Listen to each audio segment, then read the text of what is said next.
Hello, everybody. If it's Wednesday, it's Warhammer, and that must mean it's time for another episode of Warhammer Weekly.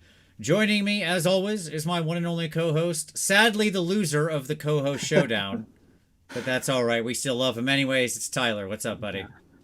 Yeah, I mean, I was gonna feel really bad for the OG. The OG didn't win. I was pulling for the OG. I, you, So you, you I were the whole time. You were consistent. yeah, so I now I get it.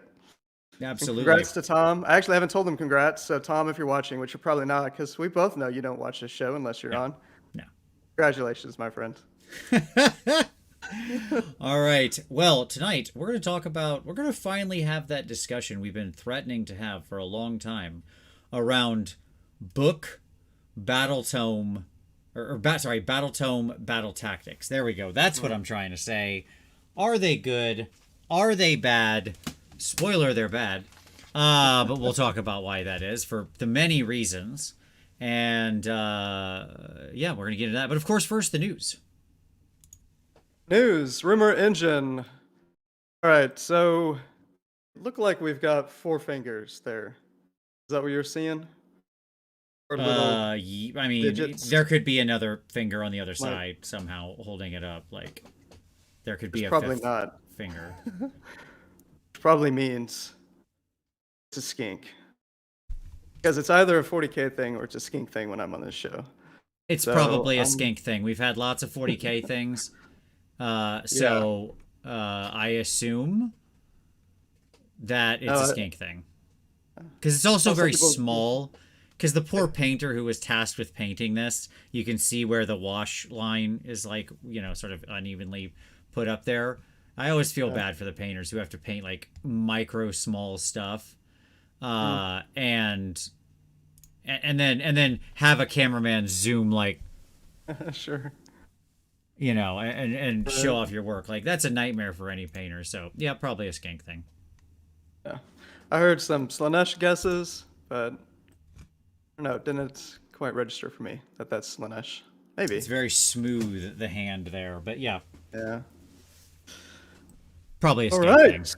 We've got a bunch of releases this Saturday, or pre-order this Saturday, I should We say. do, we do. We've got the Hold on, I want GHB. to do this real quick. Clack, I'm not Okay. savaging the painter, not at all. As I said, I feel bad for the painter. I don't blame this person one bit. Like that skink hand has got to be smaller than my pinky fingernail. And that's what I'm Yeah. saying. Like that's nobody's gonna paint that to look perfect, especially not at 1,000 times zoom. I'm saying I feel bad for him having to paint these things under probably an extremely tight deadline, and then having some jerk who wants to take a photo come in and be like, "Oh no, I'm gonna zoom in 1,000% on your mini." Everybody's minis would look terrible like that, except for Dave Caldwell. That's it. He's the only human. That's it. Because he's a incredibly talented person who's a crazy person. All right. At any rate, go. I just wanted to be clear what I'm saying here. Absolutely. Yep, so pre-order, finally got the General's Handbook. And then Slaves of Darkness Battle Tome. We've got a new Vanguard Slaves of Darkness box. It's going to be the multi-part kit for 10 Chaos Warriors, 5 Chaos Knights. So we'll have all the upgraded sprues. Yes. It's still very weird that they did what they did back when. The hell did they do that? Like, seems like 2019. 2019? Oh my God. Yeah, that's insane. So yeah, where they didn't have the standard bearer, musician, etc. But whatever. And then a Chaos Lord. Still like that model? I think it holds up pretty well. That Chaos Lord. Oh yeah, man. Yeah, they're great. Uh, Yeah.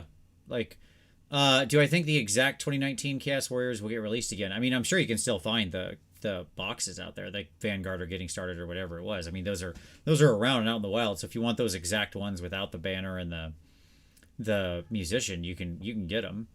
These are yeah. clearly just slightly modified versions of those, uh, of those same sprues.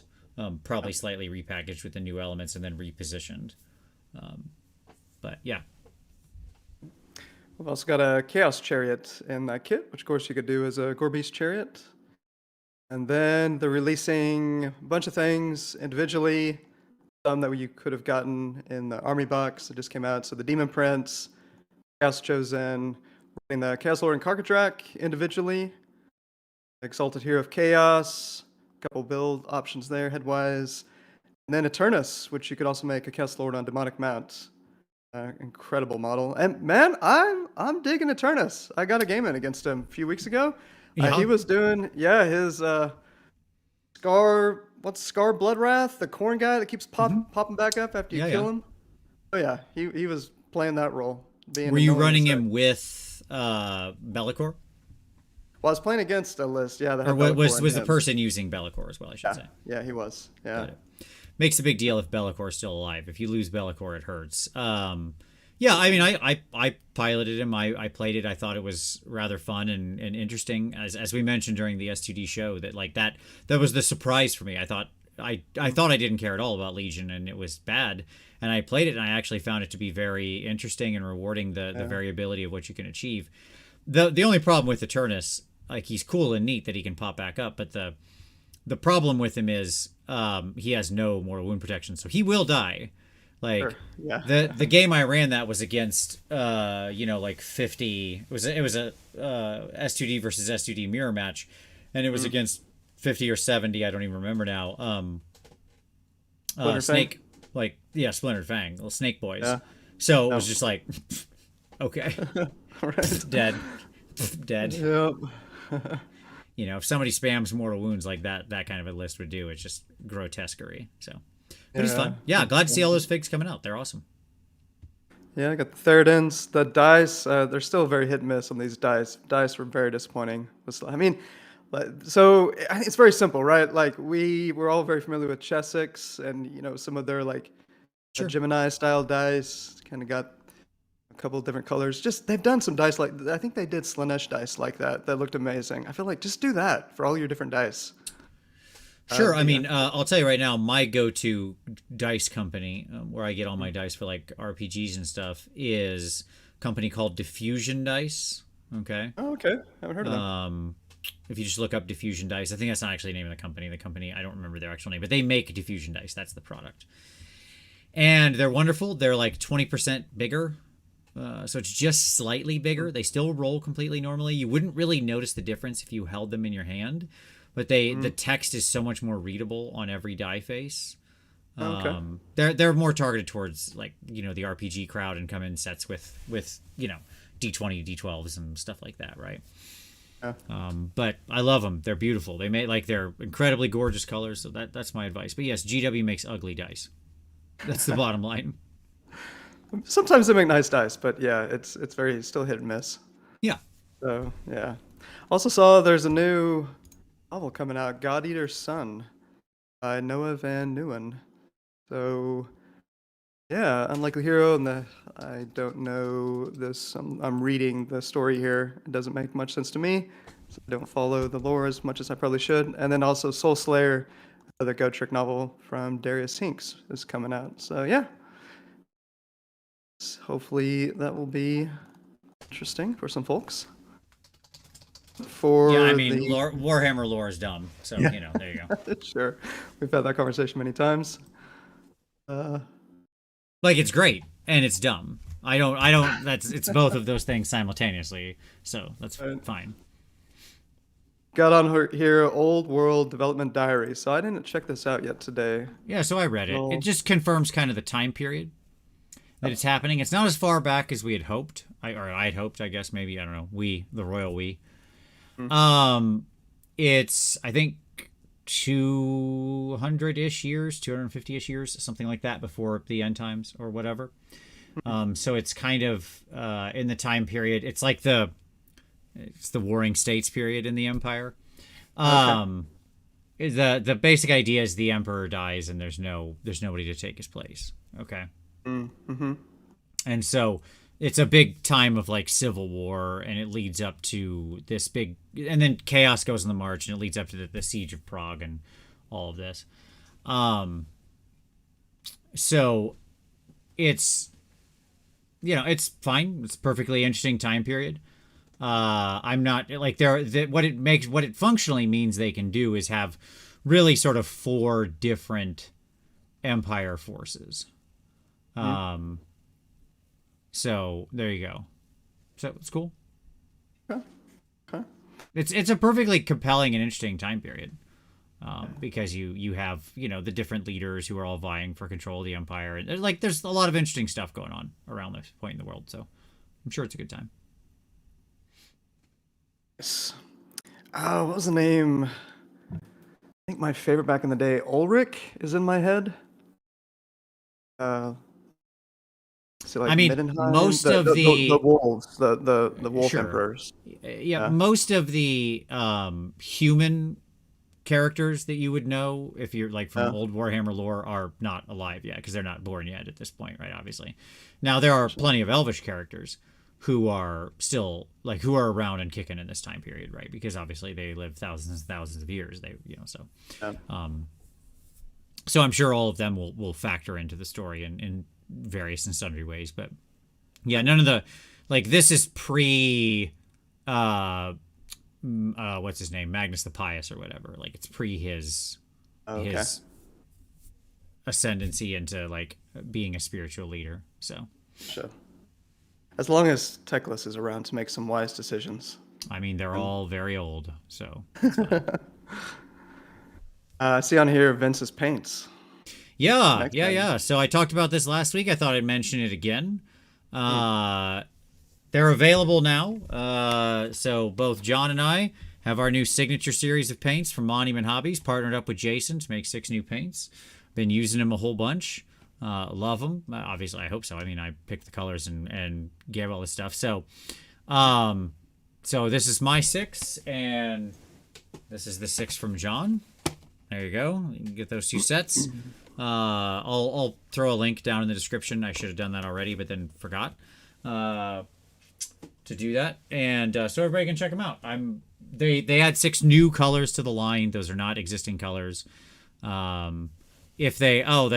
Kang said they sold out already. Well, don't worry, they'll be back very shortly. This is a type of thing, since these are all these paints are made in the US, they're made right there on site with Jason.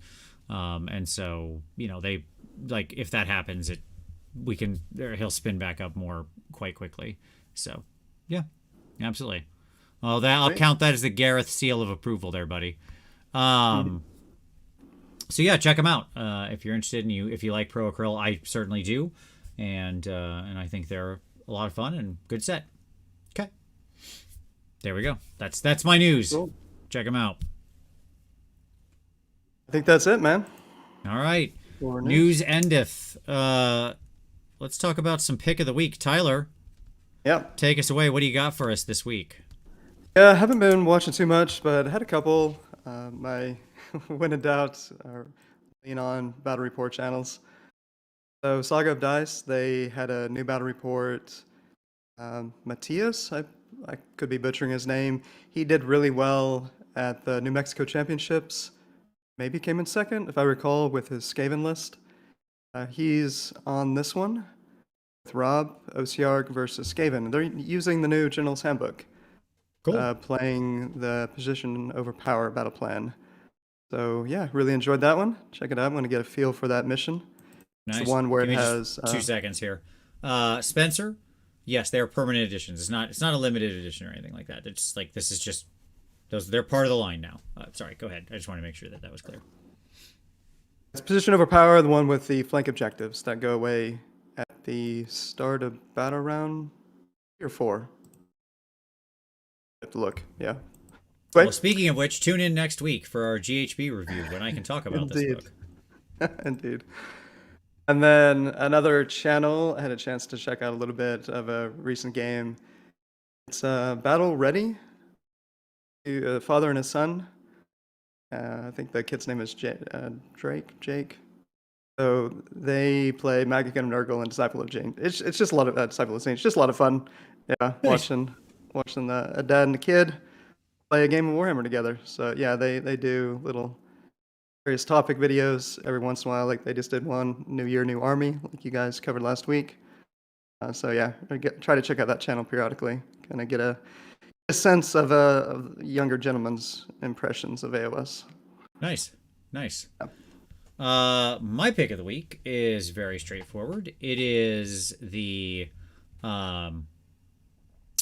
it is Roman Lapot's video on Massive Voodoo TV, all about his diorama, The Last Light, and he kind of talks you through it and making it, the process, and everything like that.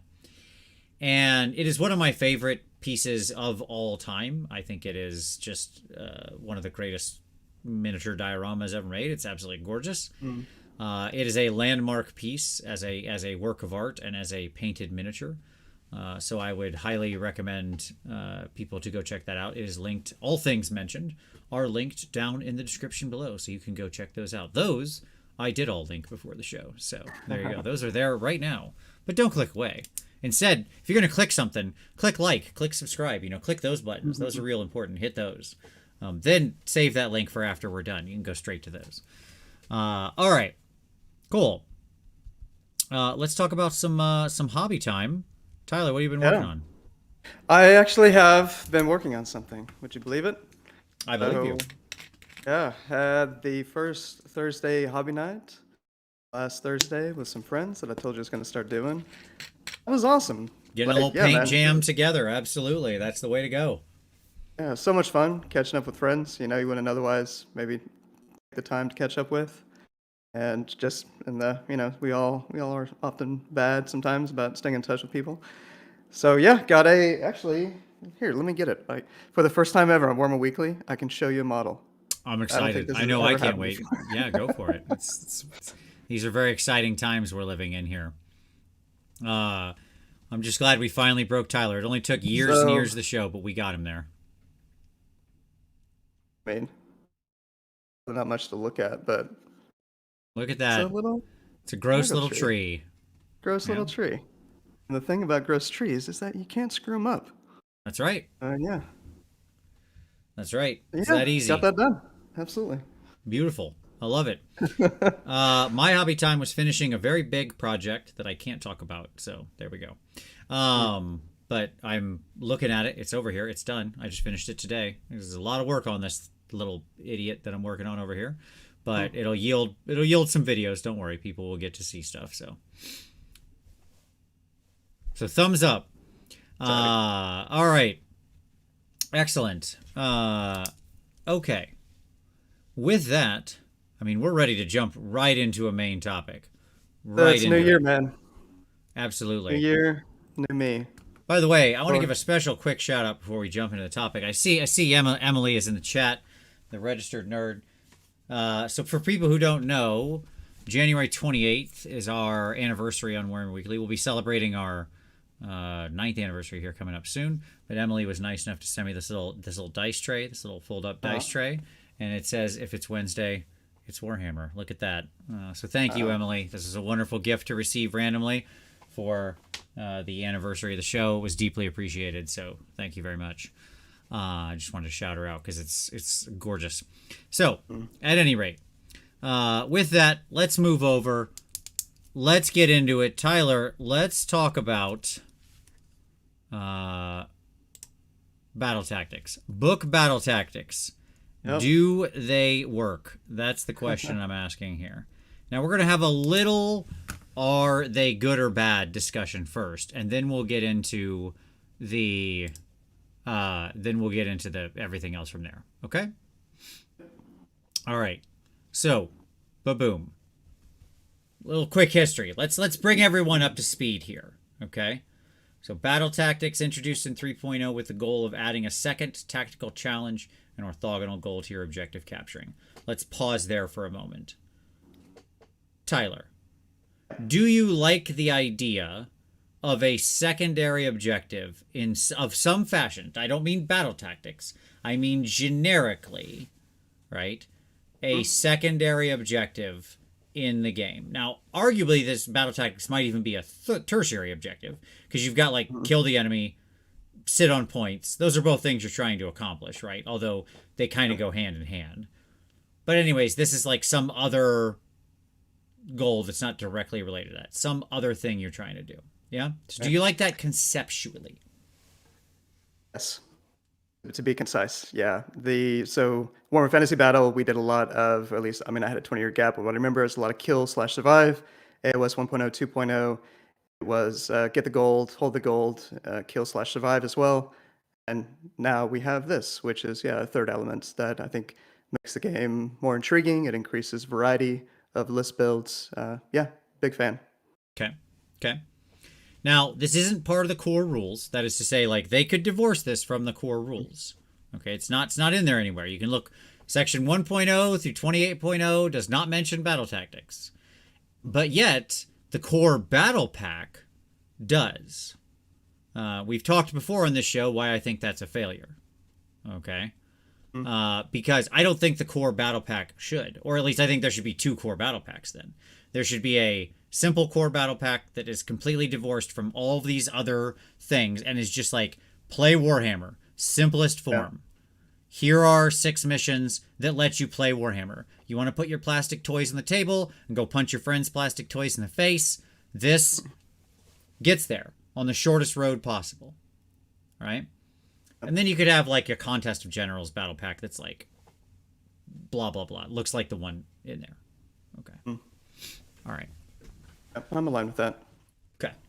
I think we all agree. I mean, that like it would be great to have a battle pack that was evergreen that did not have battle tactics and a lot of other stuff, by the by, in it. Because those aren't necessary. Like, they're not part of the primary loop of the game. Right. They're just not. Right? And sometimes you just want the primary loop. But, like, there's a reason why, boomer shooters remain forever popular. Because sometimes you just want to load up the Marine and get a shotgun and start shotgunning demons in the face at like hyper speed, right? There's a reason Doom is sort of this like this evergreen concept, because it has this super strong primary loop and often doesn't waste time with anything else. Okay. Side note, I almost failed high school because I played too much competitive Quake back in the day. It was so addictive. Sure. I literally almost failed. Yeah. I understand. I started on, I think I'm a bit older than you, but I understand. I started on when my good friend's father brought home Wolfenstein on shareware, like the shareware Castle Wolfenstein, and that was about it for that. Yep. Strong primary loops. Anyways, so have a version that's there. The basic battle pack in the core rules introduces 6 battle tactics. The GHB 22 battle pack, so the current one, season 1, introduces 8 battle tactics. Now, we can't talk about what's coming next, or I can't talk about what's coming next week. But we'll get new ones. That's I think a probably fair statement. Sure. Pretty sure that's been confirmed. Yeah. Yes. These have also been found in all new books and in the White Dwarf Tome Celestials. So, at this point, basically, the armies have them, right? Yeah. I think I missed one. I think I missed an army or two in my summary as I'm thinking about it. But look, folks, it was a lot of work when I put this together. So if I missed your army, I'm sorry. But we'll get there. I'll look them up while we're going if I missed one. Now, one of the things I've said about battle tactics in general is that I think they're the best when everybody's operating from a constrained, shared list, and the average we would all be achieving, right, would be 3 out of 5. Like, if you just universalized the average. It would just, across all games, if you could magically do that, it would be 3 out of 5. Like, you should fail these things for them to be interesting, right?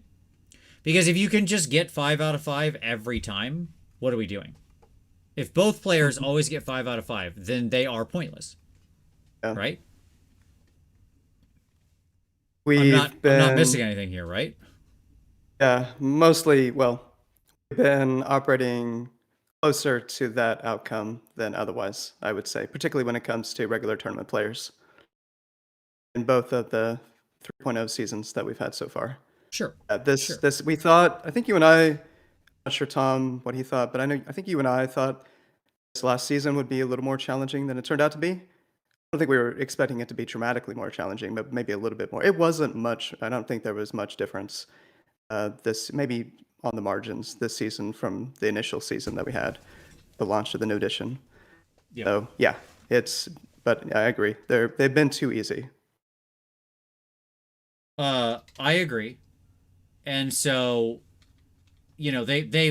I'm sure the actual average at this point has got to be something like 4.5, right? De- Depending on the demographic. I mean, I don't Well, know if if that. if you're talking about like high skill tournament players, it's 5 out of 5. Like it's 4.99, Uh, right? And as it stands right now, it's probably like 4.3 to 4.5 would be my guess. I mean, I haven't regressed to this data. I'm sure that like we could look at the tournament data, but again, that'd be a skewed version of it to some degree, right? But like, but we have this core book, right? And it's these core whatever number. Let's say we have 8 in the general's handbook, or 6 or 7, or whatever. We can argue about what the specific perfect platonic number is. But if we're all operating from the shared number, then I know what you have available and you know what I have available. Right? And when you say I'm going to do this thing, I could know what that is relatively easier. Sure. Yes, I mean the number of tactics scored by the winner, Gareth. Yeah, you're exactly correct. Yeah. And so if we're and that creates this easy lexicon, right? Because I only have to know, like, first of all, it's not nothing I have to learn here. Every additional thing, I understand it's only 8 things or something, but everything is only 8 things, right? Warhammer is some part of being good at Warhammer is being able to memorize truly obsequious amounts of data. Yeah. And hold it all in your head for easy recall whenever needed. So the more you expand that world out, the more complicated the game becomes, and the more people can feel like they have a bad experience. Okay? Now, once what I've said, and Sean Sayer just said in the chat, and I agree with Sean completely. What I say is the biggest problem with book battle tactics is that they expand the universe from 8 or 7 I have to know, or whatever, right? To 100. Right? Sure. Like to the point where there's no way I'm going to learn them all. It's just not going to happen. I mean, I'm sure there's a couple people in the world who can literally Rolodex off all of the book's battle tactics, but I can't.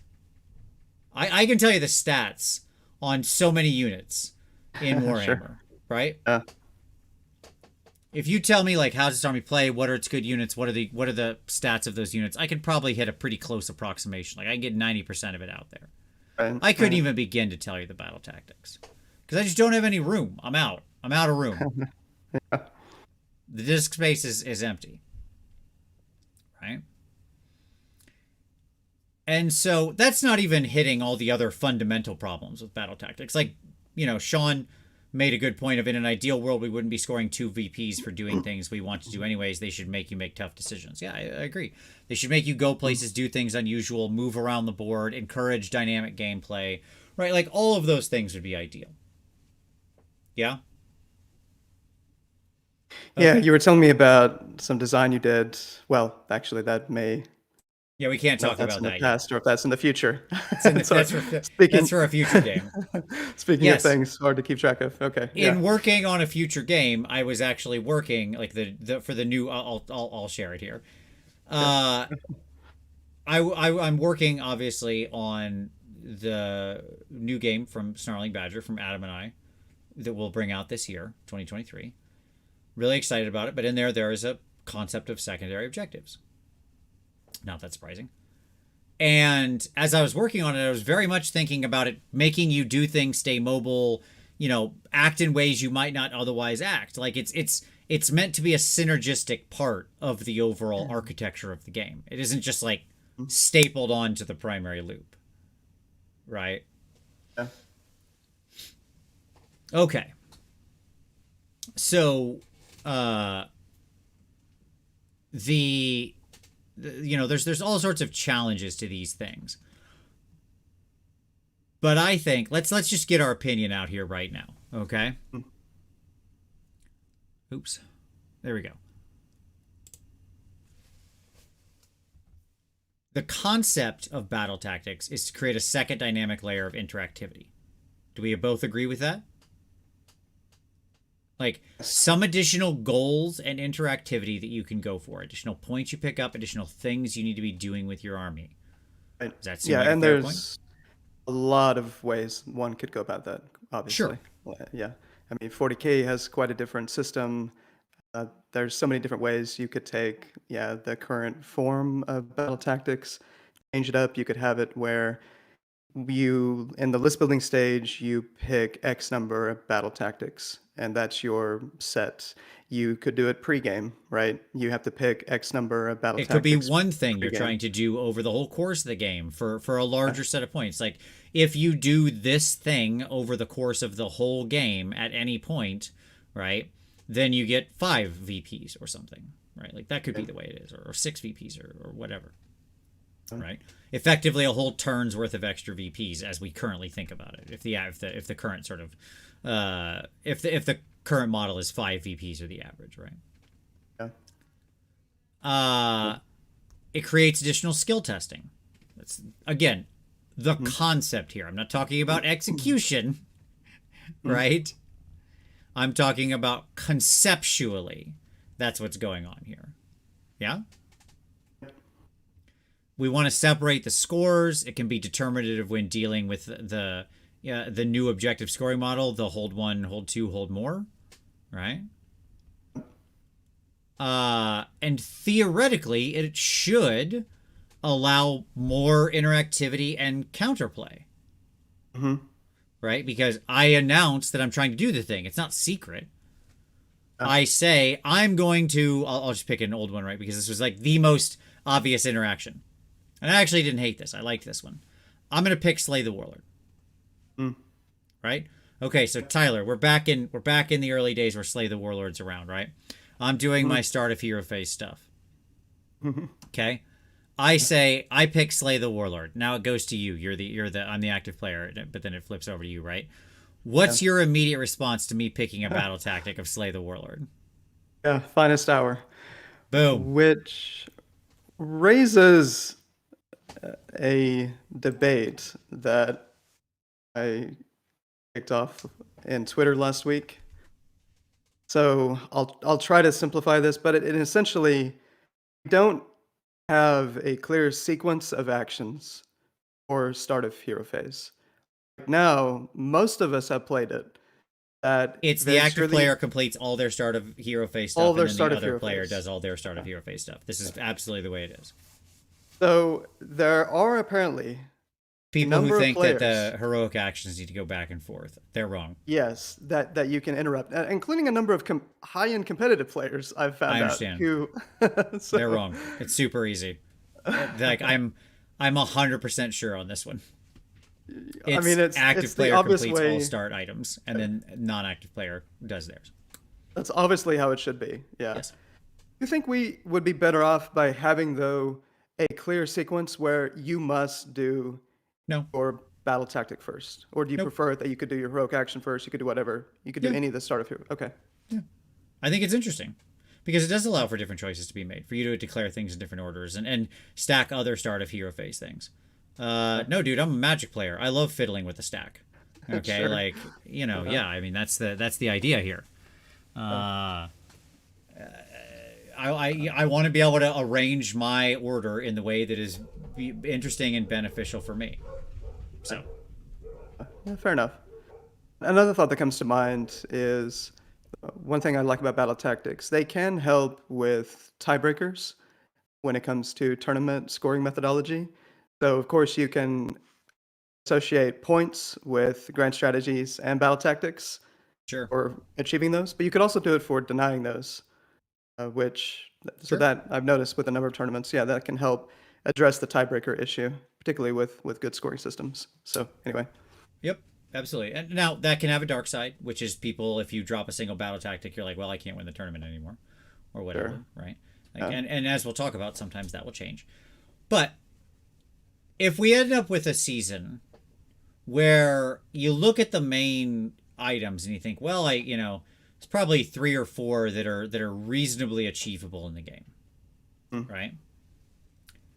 Then if I explode out my number of options with book battle tactics, right? Not only do I reduce potential interactivity because I slide more easy wins into the mix, potentially, depending on the army, but I also reduce my opponent's ability to know what the heck I'm doing. Like, I can tell you I'm going to do this battle tactic. It's one of my Stormcast battle tactics. It works like this, right? And that's fine, but you haven't probably played against that battle tactic 100 times like you did Slay the Warlord or Gaining Momentum or, whatever, right? Sure. Where you kind of understood the direct counterplay. You're receiving new information at a time when you've already got 1,000 things burning through your brain about what you're going to do to survive their turn and who's redeploying and do I need to rally at the start of the enemy turn and where am I going to go, which units are going to die, where should I be applying my all-out D, what's he going to kill, what's he going to charge, right? Like, you got a lot of thoughts in your head even at the start of the enemy turn, let alone thinking about what you're going to do next, right? Yeah, and I've certainly, we talked about this before, I can remember it was on a show, but we were having the discussion about to what degree do you and I plan our list building around battle tactics, and you were saying you don't really think about it, and I think about it a little bit more.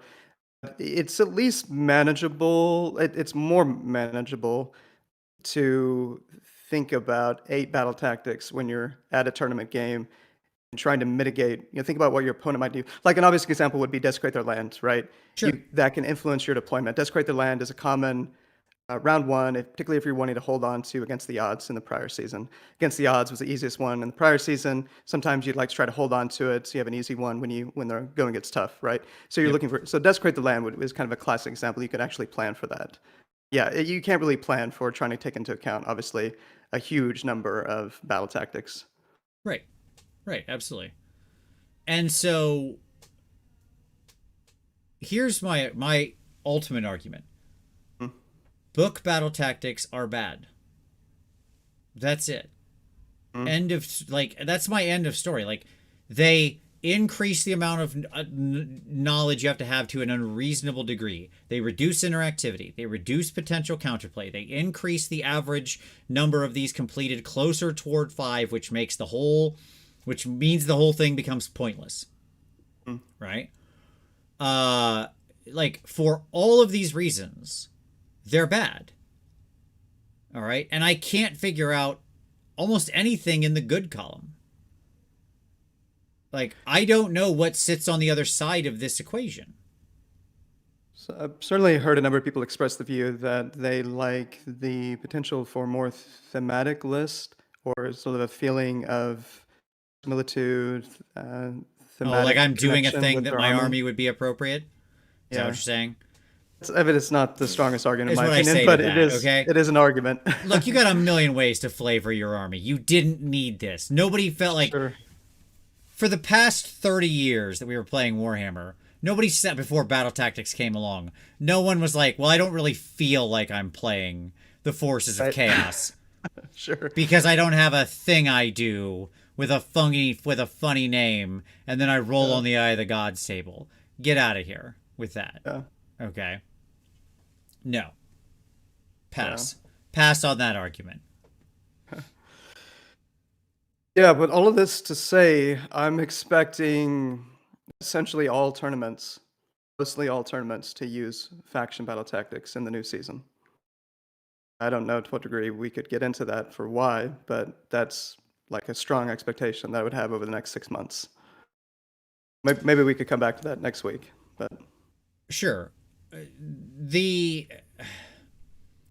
There are versions of this. So there's a lot of people saying, well, what about this or what about this, right? Dan, that's still too many. I don't want to hold all those things in my head. That's number one. He said it's not unreasonable. Knowing 8 things, Dan, is standard, right? Like, I can like easily hold that in my head. I don't want to know these things. And besides, as I gave 4 other reasons they're bad. Okay? So, like, let's just assume you don't care about that one at all. Great. Defeat the other 4. All right? That's number one. or that's point A. You know, a lot of people are saying like, what if you had shared battle tactics? What if it was like a secret thing, like schemes? Well, those are different because you complete those over the course of the game. Yeah. And so like, there's sure these could be redesigned in 50 different ways, Yeah. right? Many of which I think would be better, by the by. Certainly, I favor things like schemes, like a secret objective you're trying to complete based from a small controlled pool that you determine at the beginning of the game and then flip your card and did you get it or not. Yeah, for what it's worth, dude, that's my view as well. I mean, obviously, having been part with Tom and you of the effort around schemes and us having played it at NashCon for a number of years, I did enjoy that experience more than the battle tactics experience. Yeah. Yeah, yeah, I think it's better on a number of fronts. But yeah, like there's lots of ways you could modify this. You could have the book battle tactics worth less. You could reduce the number of them. So there's like one or two that are very in theme and very appropriate and very controlled. Then that would solve part of the problem of needing to know less, right? Like there's a lot of ways this could be tackled, and those are all improvements. Yes, there are many, many ways to improve this, right? They chose none of them. And what's worse about it is they weren't even consistent in their choice of it, as we'll see. You know, if it was just like, okay, everybody gets 6, and they're all roughly the same difficulty to complete, then I would be less harsh. But I'm just talking at the ephemeral level. Like the conceptual ephemera of this concept is problematic. I haven't even gotten into the detail yet, where we actually go look at them and see how much they fall apart. Right? Yeah. Then we get into a real problem. Sure, yeah. But on that note, again, I know you can't talk about this. From in my experience so far with the new season, limited experience, you have enough battle tactics in the list of 8, new list of 8, that you're going to see competitive players, good players, experienced players get 4 out of 5 consistently. Now, sometimes they'll get 5 out of 5 just from the list without leaning into these new battle tactics based upon the nature of the new season. So this Galatian Champions thing.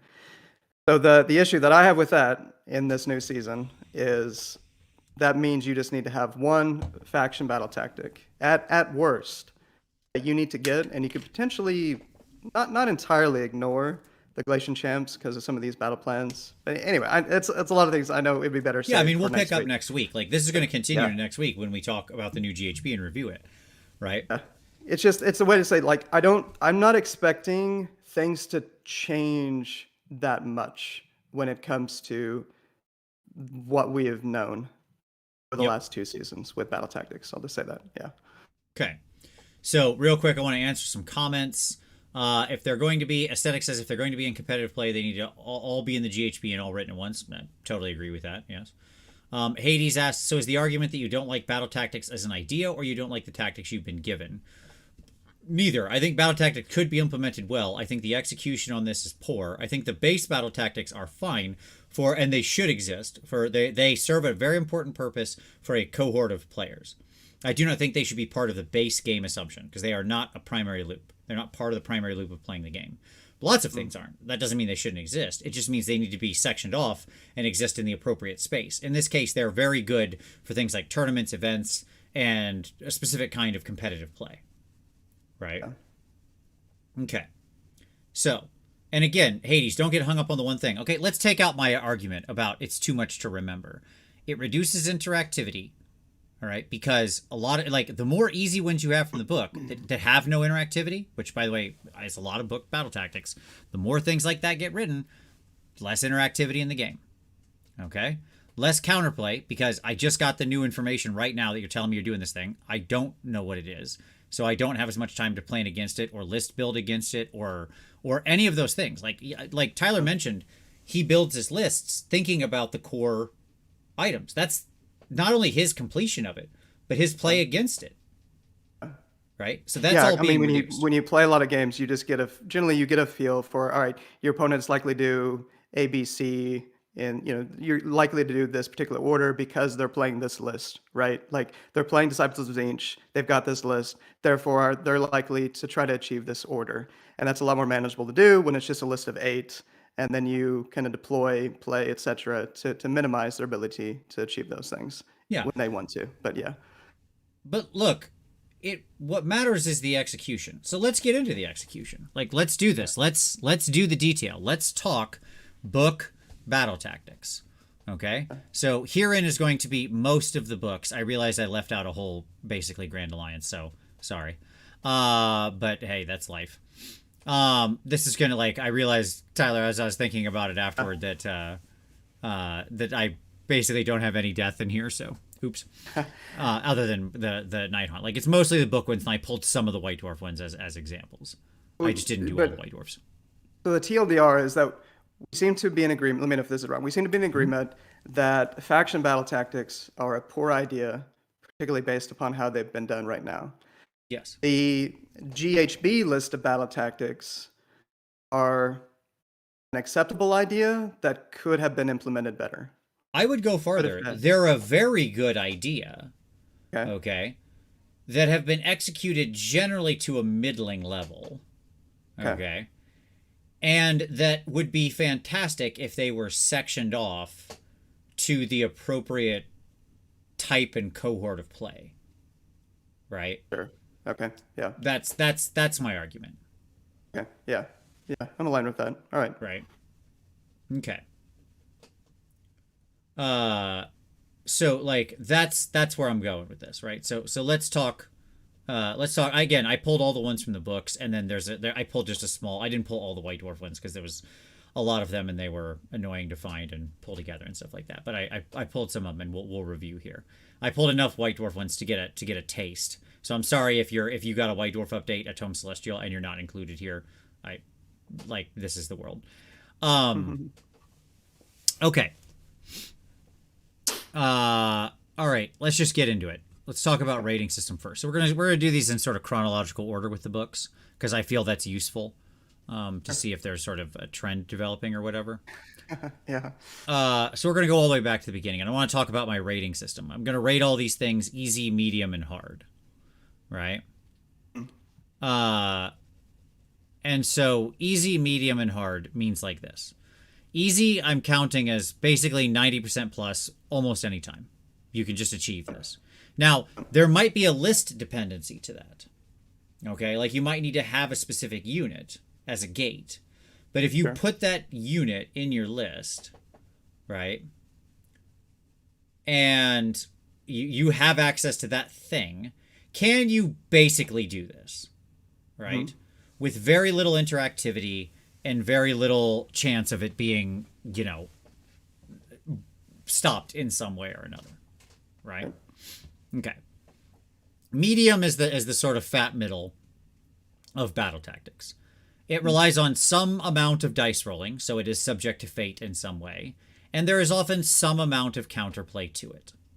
And so there's a skill testing mechanism to it because you have to know when it's the right time to do that thing, right? Let's just take the very simple example of like kill an enemy unit, right? Like just kill an enemy battle line unit. Okay. That existed at some point in time, right? Sure. That would be a medium because you have to have like access to the tools, know you can get your thing to them. There are dice rolls that are dependent. Do you successfully charge them or shoot them or hit them? Do they make out, do they roll bonkers on their saves? Do they have enough command points to all out defense? Do they redeploy away from you? Like there's... I get a 6 on redeploy. Yeah. Yeah, sure. Right. Like there's things happening, right? Fate is taking a hand there to some degree. And your ability to sort of interpret what's happening and know when it's the right time to like punch the whopper button and go for it and pull it off is part of the skill testing mechanism. And I'm not against that. I think that's actually quite valuable. Right? Sure. Okay. All right. So there's like that's what defines medium. Hard means there's multiple gates. Like, you can only do this thing on a Tuesday if your name is Steve and the enemy unit rolls a 6. It's that kind of wild crap they write in here. Right. Okay. Yeah. Or like just the even if it doesn't read that hard, if you know fundamentally what's actually going on there, it's just like it's extremely unlikely to happen. Mm-hmm. You with me? 100%. And there's a fair number of those. So, Sure. yeah. Okay. Okay. So that's how we're gonna break these up. So you have little control over a hard one as well. Another hard one might just be like roll a die on a 4-up, you complete this thing, or roll 2 dice on 2 4-ups, you complete this thing, right? Like, well, oh boy, that means you got a 50 or 20% chance to 25% chance to achieve that thing, right? So that's conceptually how we're breaking these up. Now, it's obviously subject to my interpretation. If you disagree with some of my ratings, I expect you will, viewers. And that's totally fair. This was how I rated them as I spent the week preparing and reading through all these dumb things. Okay. Yes, for somebody who hates all the book battle tactics, who doesn't want to know these things, it was really fun to read every one of them. That was great. So, Stormcast. By my estimation, Stormcast have 4 medium and 2 hard. And they have heavy list dependency. Which is like this sort of parallel XY thing. Because list dependency can matter a lot, or it can matter not at all. If the list dependency is it's the units you probably would have used anyways, great, who cares? Then it's not really like whatever. If it's taking some wackadoo side unit that you almost never put in a list, right? That's probably an underpowered or inefficient war scroll. Yeah. Then that cost is much higher, right? So there we go. I've been going through this, as I mentioned to you, with Stormcast, so writing and playing Stormcast list, Nurgle list, and this stood out to me in relation to the new season, where I felt confident in getting 4 out of 5 those games. That 5th one is tricky unless I have, say, a dragon in my list to turn on some of these faction battle tactics. A number of these, Draconith, Star Drake, etc. So yeah, that's why I'm trying out Karazai now in my new Stormcast list, which I'm expecting this new season to be bodies oriented as well. So anyway, yeah, that kind of an example of these things impacting list building in my mind. Yeah, and I think right off the gate, you can see some real list dependency gating here, like Pioneers the Realms. You complete this tactic if all of the objectives wholly within your opponent's territory are contested by friendly Cities of Sigmar units at the end of this turn. Now, the reason that one only got a medium is because it's contested, not controlled. Sure. Right? They just literally have to walk up there and, like, live. Don't fight. They can just walk and do it. It's a walk one, right?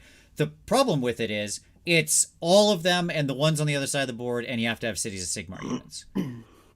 So that's what moved it up into medium. Right? Does that make sense? No, okay. 100% agree with that. Yeah. Shadow Warriors can be good against that, or good for that. And there's some things, but in general, yeah, it's not easy. Sure, or the classic pistolers. But again, you have to be using these Cities of Sigmar units in your army. So it's like a very high-cost list dependency.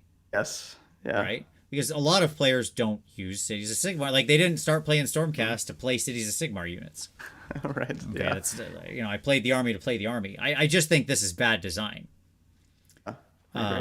Because why are we referencing another book in my battle tactics? Like, again, if we're going to do this, if we're going to go down this road, why in all that is holy, under the great god Sigmar, Lord of the Storms, King of Thunder, the Barbarian King, right?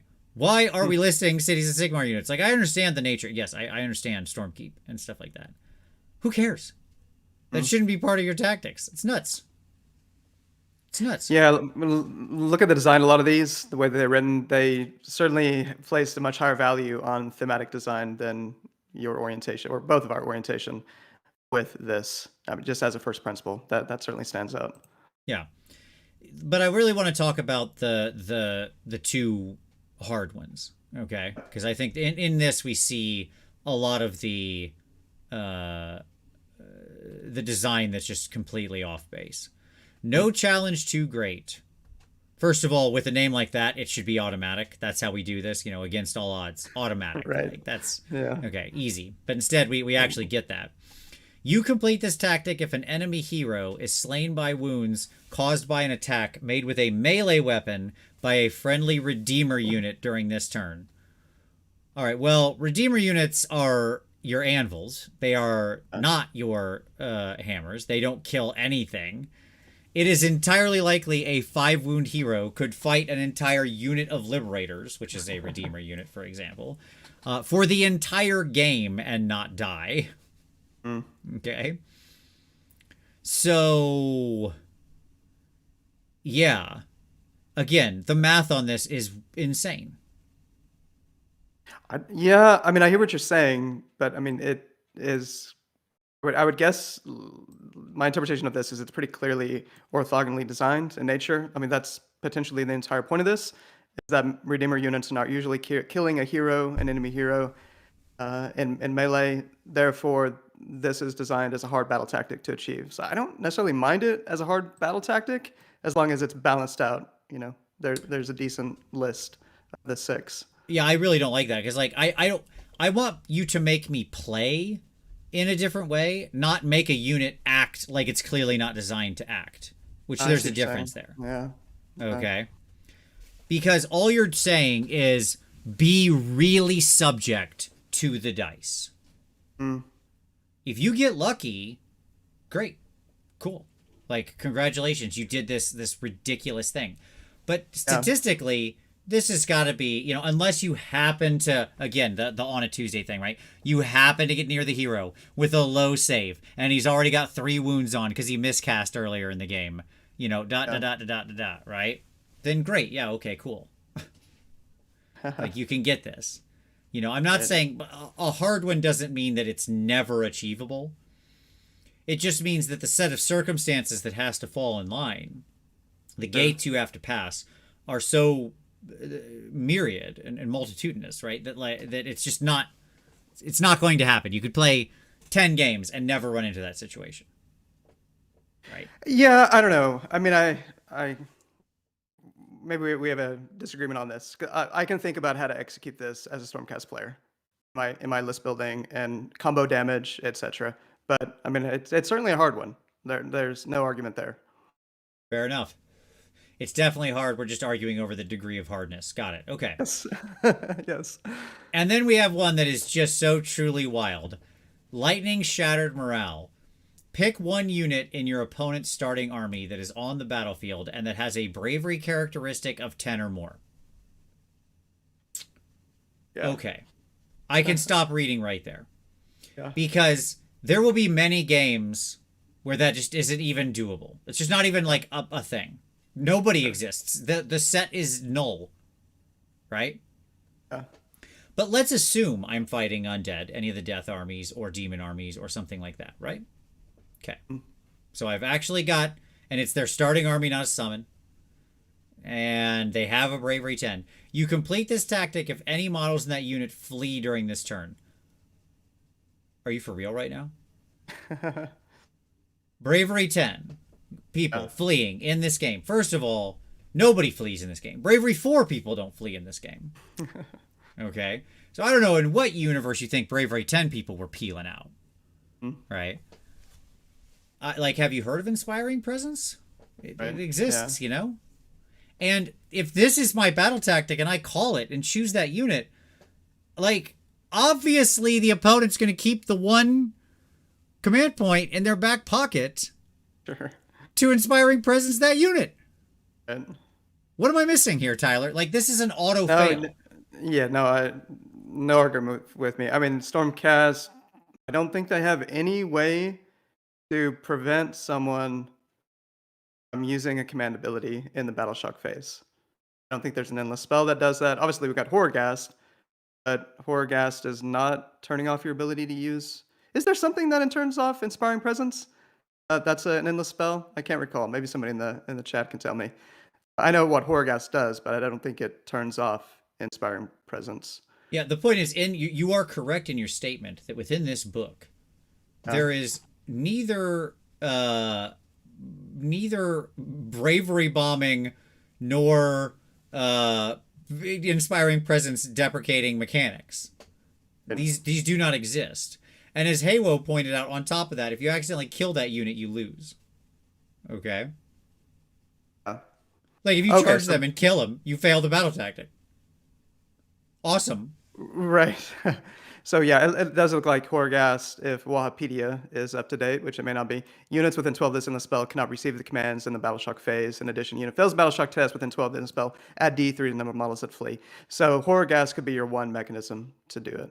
Fantastic. Exactly what I want in my Stormcast army. Yeah, that's what I'm looking for. Sure. Nonsense. Now here's an interesting decision. Now, here's an interesting thing I want to set up. We're spending a little time on the Stormcast one. We'll move quicker through the others, but this is setting a lot of groundwork. We need to get into the distinction here between why things can be bad in two different ways. Easy battle tactics are bad, and hard battle tactics are bad, right? Mm-hmm. But they're bad in two different ways. Okay? The more easy battle tactics that exist in books, the more iniquitous that mechanic becomes as a leveler. Like, that is to say, some armies are just better at this thing for no reason, right? And as I've said before, they could do that intentionally, right? Like, that could be part of the design. They could take weaker armies, like an army that's meant to be less good at holding objectives or something, and give it a better skill with battle tactics. Maybe that's what it does well, and that's kind of its balancing mechanism. They could do that, but they haven't done that in any way so far. Okay? So easy battle tactics are bad because they reduce the entire point of battle tactics in the game as a whole, allowing armies to easily go 5 for 5 and just making battle tactics paperwork. That's all it is. It just becomes paperwork. Check a box. At the beginning of your turn, note a list and put an X in a box. If you did this, gain 2 VP. That's what it becomes. Right? It becomes an Excel checklist. Okay? Yeah, the more easy that occurred, the more that is. Sure. Like, if I can do 5 for 5 without interacting with you at all, that's all I'm doing. Yeah. Yeah. I mean, yes, they're...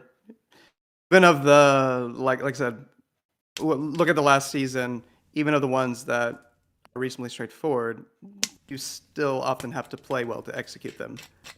I mean, like there is still skill express. Not always, but I mean, yeah, there is still. I think. I mean, I don't think you had to play well to satisfy against all odds. No, that's true. Yeah, there are certainly ones, but like gaining momentum, right? You have to be able to execute, kill a unit, and hold more objectives. But I generally agree with what you're saying. But I mean, sure, that one's not easy though. That one would never fall into the easy category, right? That would be a medium one.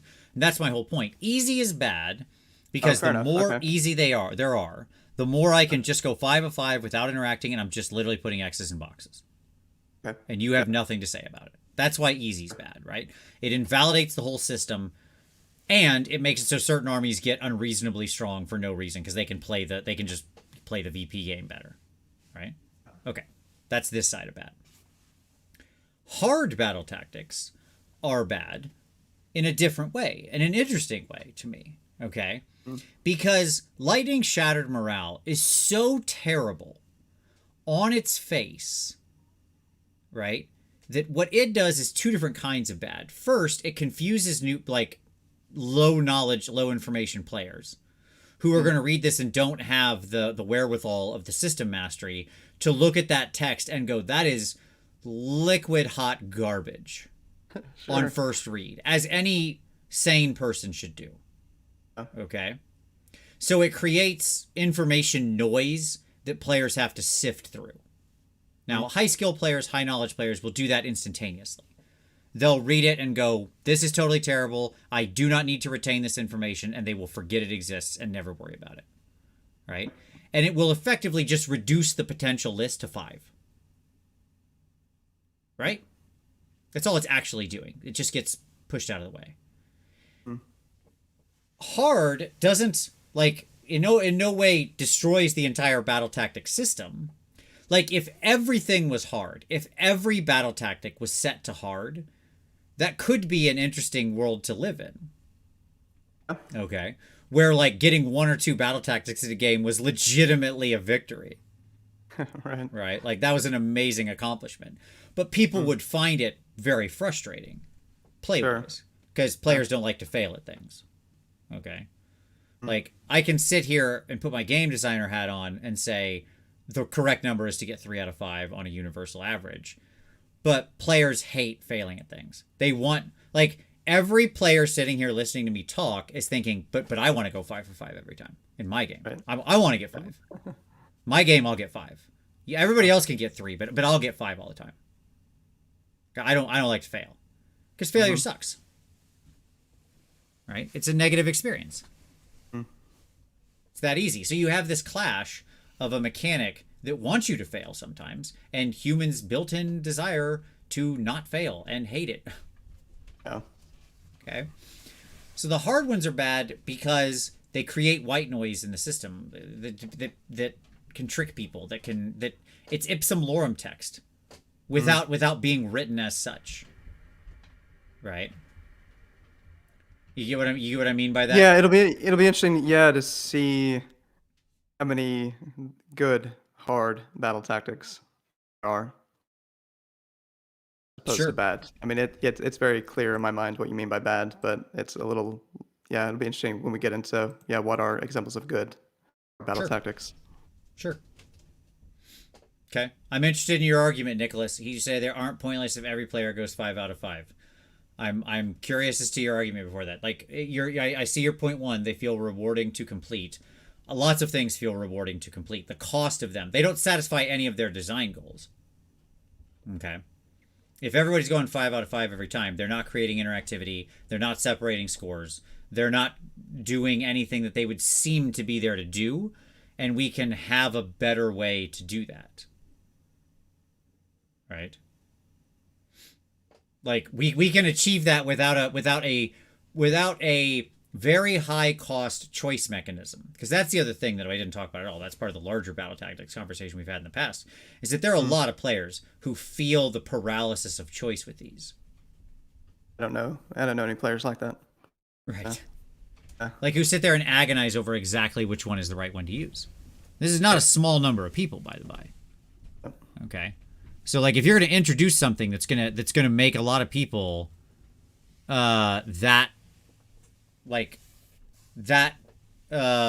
frustrated. Yeah. It better be doing more than giving people some slight warm fuzzies because they ticked boxes. Like again, completion is good. I agree with your point. Like rewarding players for completing stuff is good. But those things aren't, if they're not skill testing, if they're not separating points, if they're not creating interactivity, if they're not helping the primary loop, then what are we doing? That's why you put secondary objectives in the game. Okay, cool. Now we can move faster. Now that we've set up the base. I'm not going to talk about most of the mediums because they're just like, they're there.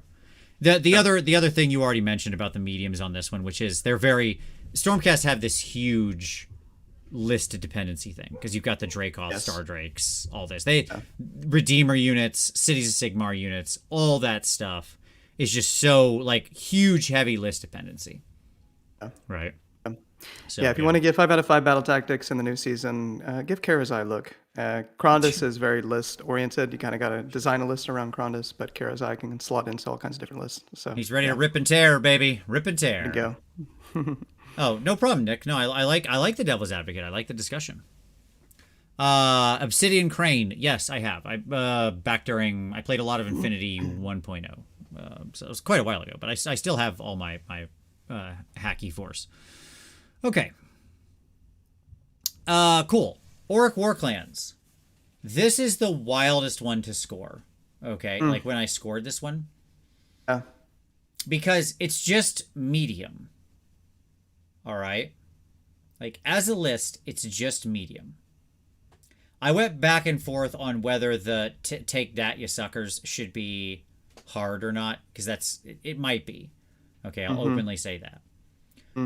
But what's wild about this one is that even though this looks like a list of 6, that is a lie. Sure. Okay? Yeah. Because 3 of them you can't do at the same time. One requires an Ironjaw's general, one requires a Bone Splitter's general, one requires a Cruel Boy's general. Right? And then another one requires Kragnos. Yeah. So like they're literally mutually exclusive, not just list dependent, but mutually exclusivity in the list dependency. Right? And so they never designed another thing like this, and it's just an output of the fact that you have 3 armies sitting in one book. Because what that actually means is that for most ways you're going to run this army, you have 3, not 6. Sure. So you think they just needed to add more generic Maybe even ones, 2, by like, the way, not 6. I'm sorry. Even 3 is overstating it. Probably 2. So And, is it just we need to add 2 or 3 no, we generic need ones? to like these would just be thrown out. I would throw these completely in the trash. This is just bad design from top to bottom. Or throw out the keyword specific ones. Don't do faction specific. Battle Yeah, tactics. absolutely. Don't ever do faction specific ones. That is crazy town, right? And that's what this is. This is even worse than like sub faction specific, right? This is just soup book nonsense. Period. And by the way, things like time to get stuck in, which is viable for potentially all forces, right? You complete this tactic if the model picked to be your general and all of the models in your army that are on the battlefield are within 12 inches of an enemy unit at the end of this turn. Okay, so that's a movement one, right? There's no real great interactivity there because you could, depending on how you do it and what we're talking about as far as models, you may even be able to arrange it so they can't even redeploy away from you, right? In any meaningful way to do that. So there may be 0 interactivity with that. The issue with that one is if I'm playing Cruel Boys, Right. is that really what I'm trying to do with my Cruel Boys? Is get my entire force within 12 inches? Yeah. Is that That's the idea here? It's not it. Yeah. Probably not, right? Or if I'm playing Big Wall and I have Cruel Boy shooting mixed in, like that's probably not running out the ballista there, you know. So this is just, I mean, this is such a catastrophe. Like they're all ranked as medium because in reality they're all fairly medium to complete. Okay. I agree with that. Yeah. The one that stood out to me as actually maybe easy to medium is Scroll Boys because of the shooting. Yeah. Doing 10 wounds or mortal wounds in combination by friendly units to enemy models. And then if you can stay out of combat and have fewer than 10 wounds or mortal wounds taken, right? I mean, anybody who's ever rolled shooting with Cruel Boys will tell you that is definitely not an easy one because, you know, sure, sometimes your bolt boys will go, they'll go wild, and sometimes it will not. That's what'll happen there, you know. So it's definitely still medium. Like there's still dice rolling happening there, right? Yeah. Like there's interactivity. People can still all out defense against you and blah blah blah blah blah blah blah blah blah. Like it's you know it's definitely medium. That Cruel Boys one is the one I almost moved to hard, just because it's so dependent on you having particular things in your list and so on. But I kept it medium. I think this is just a complete design failure. Like this is a failure to launch. Yeah, these first 2 battle tomes were quite rough on the battle tactics front. Fair to say, just a lot of design issues with both of them. Mogwai man, I'm aware of what Big Wa is. I'm saying this entire book is a soup book because it's 3 separate armies they decided to shove into one, hence making it a soup book.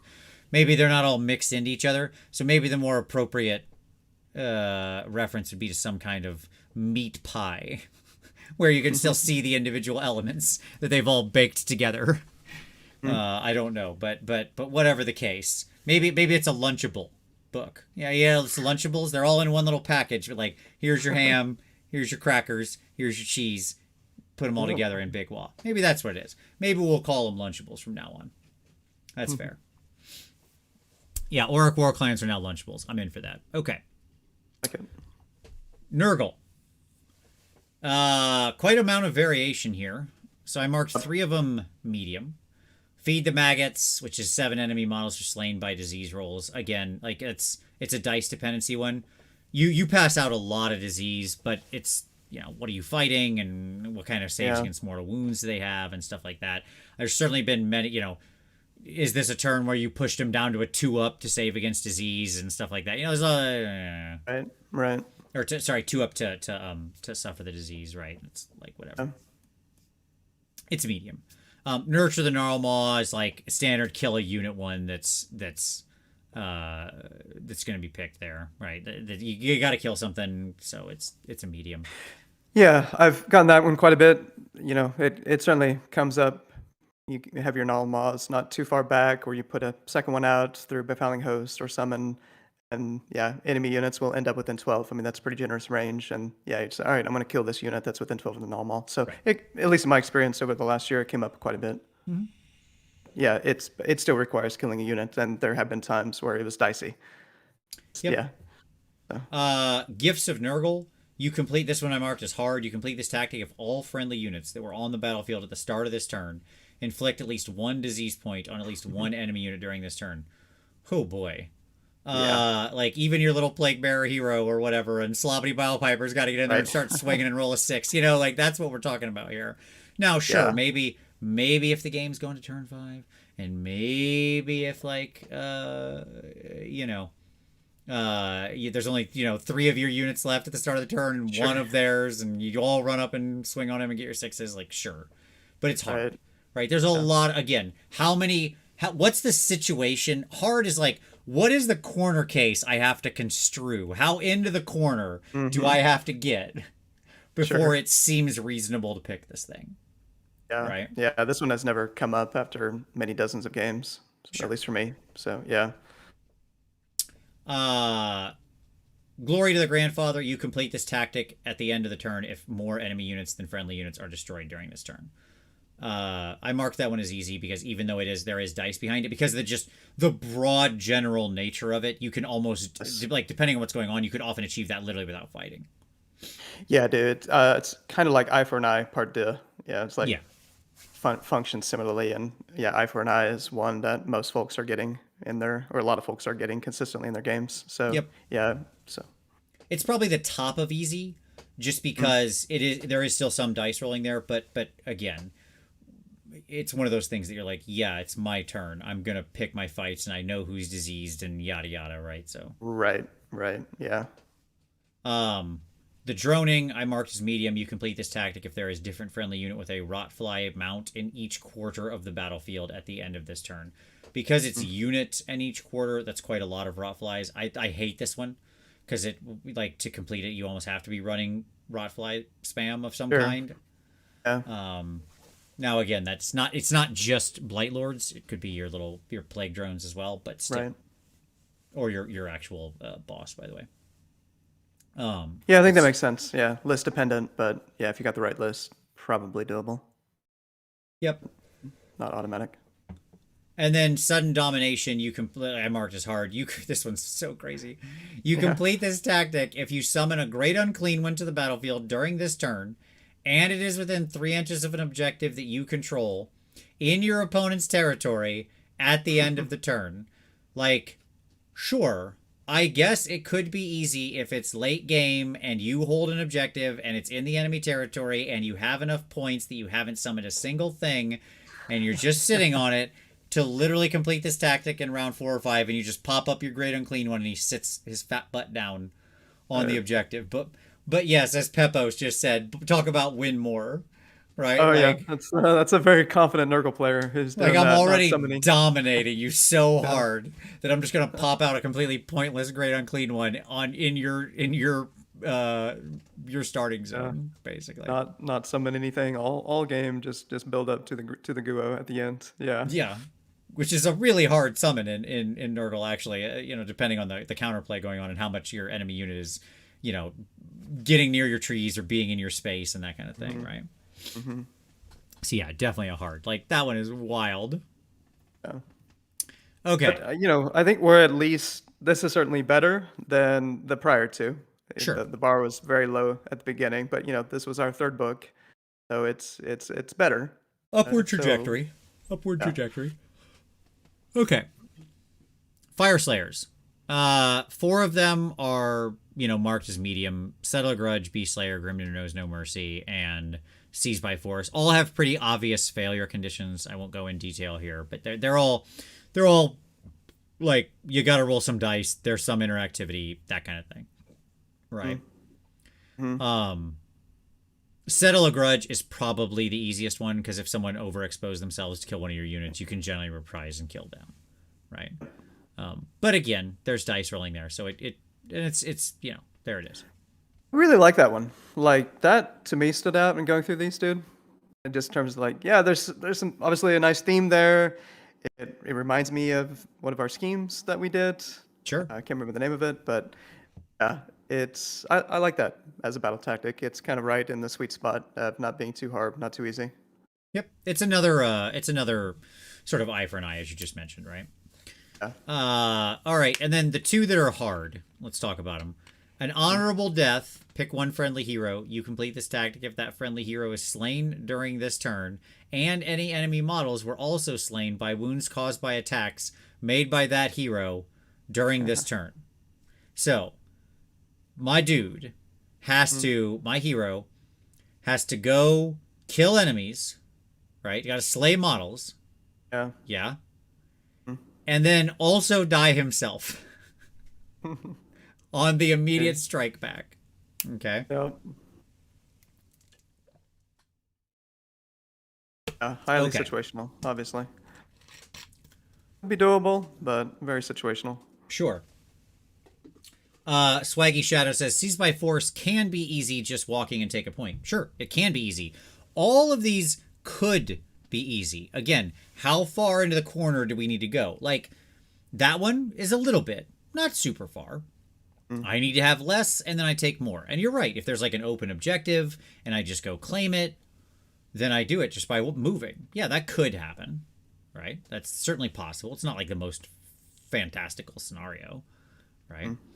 But I don't have a lot of shooting that I'm just gonna like peel somebody off and then be there without fighting. So I probably have to fight there to do it, and that means I probably are rolling dice. So it moves it into medium, right? That's again, it's trying to balance all these complex factors of like, what's the scenario I have to set up, right? Sure.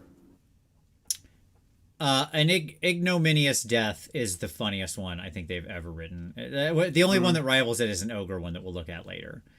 But pick one enemy hero. You complete this tactic if that enemy hero is slain by wounds caused by an attack made with a fire steel throwing axe.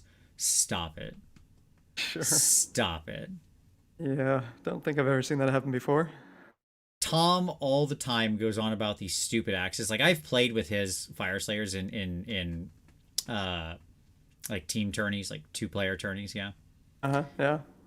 And all the time he'll go on about nonsense about how like these fire steel axes can matter and blah blah blah.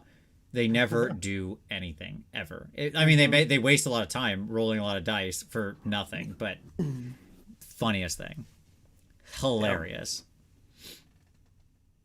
Okay.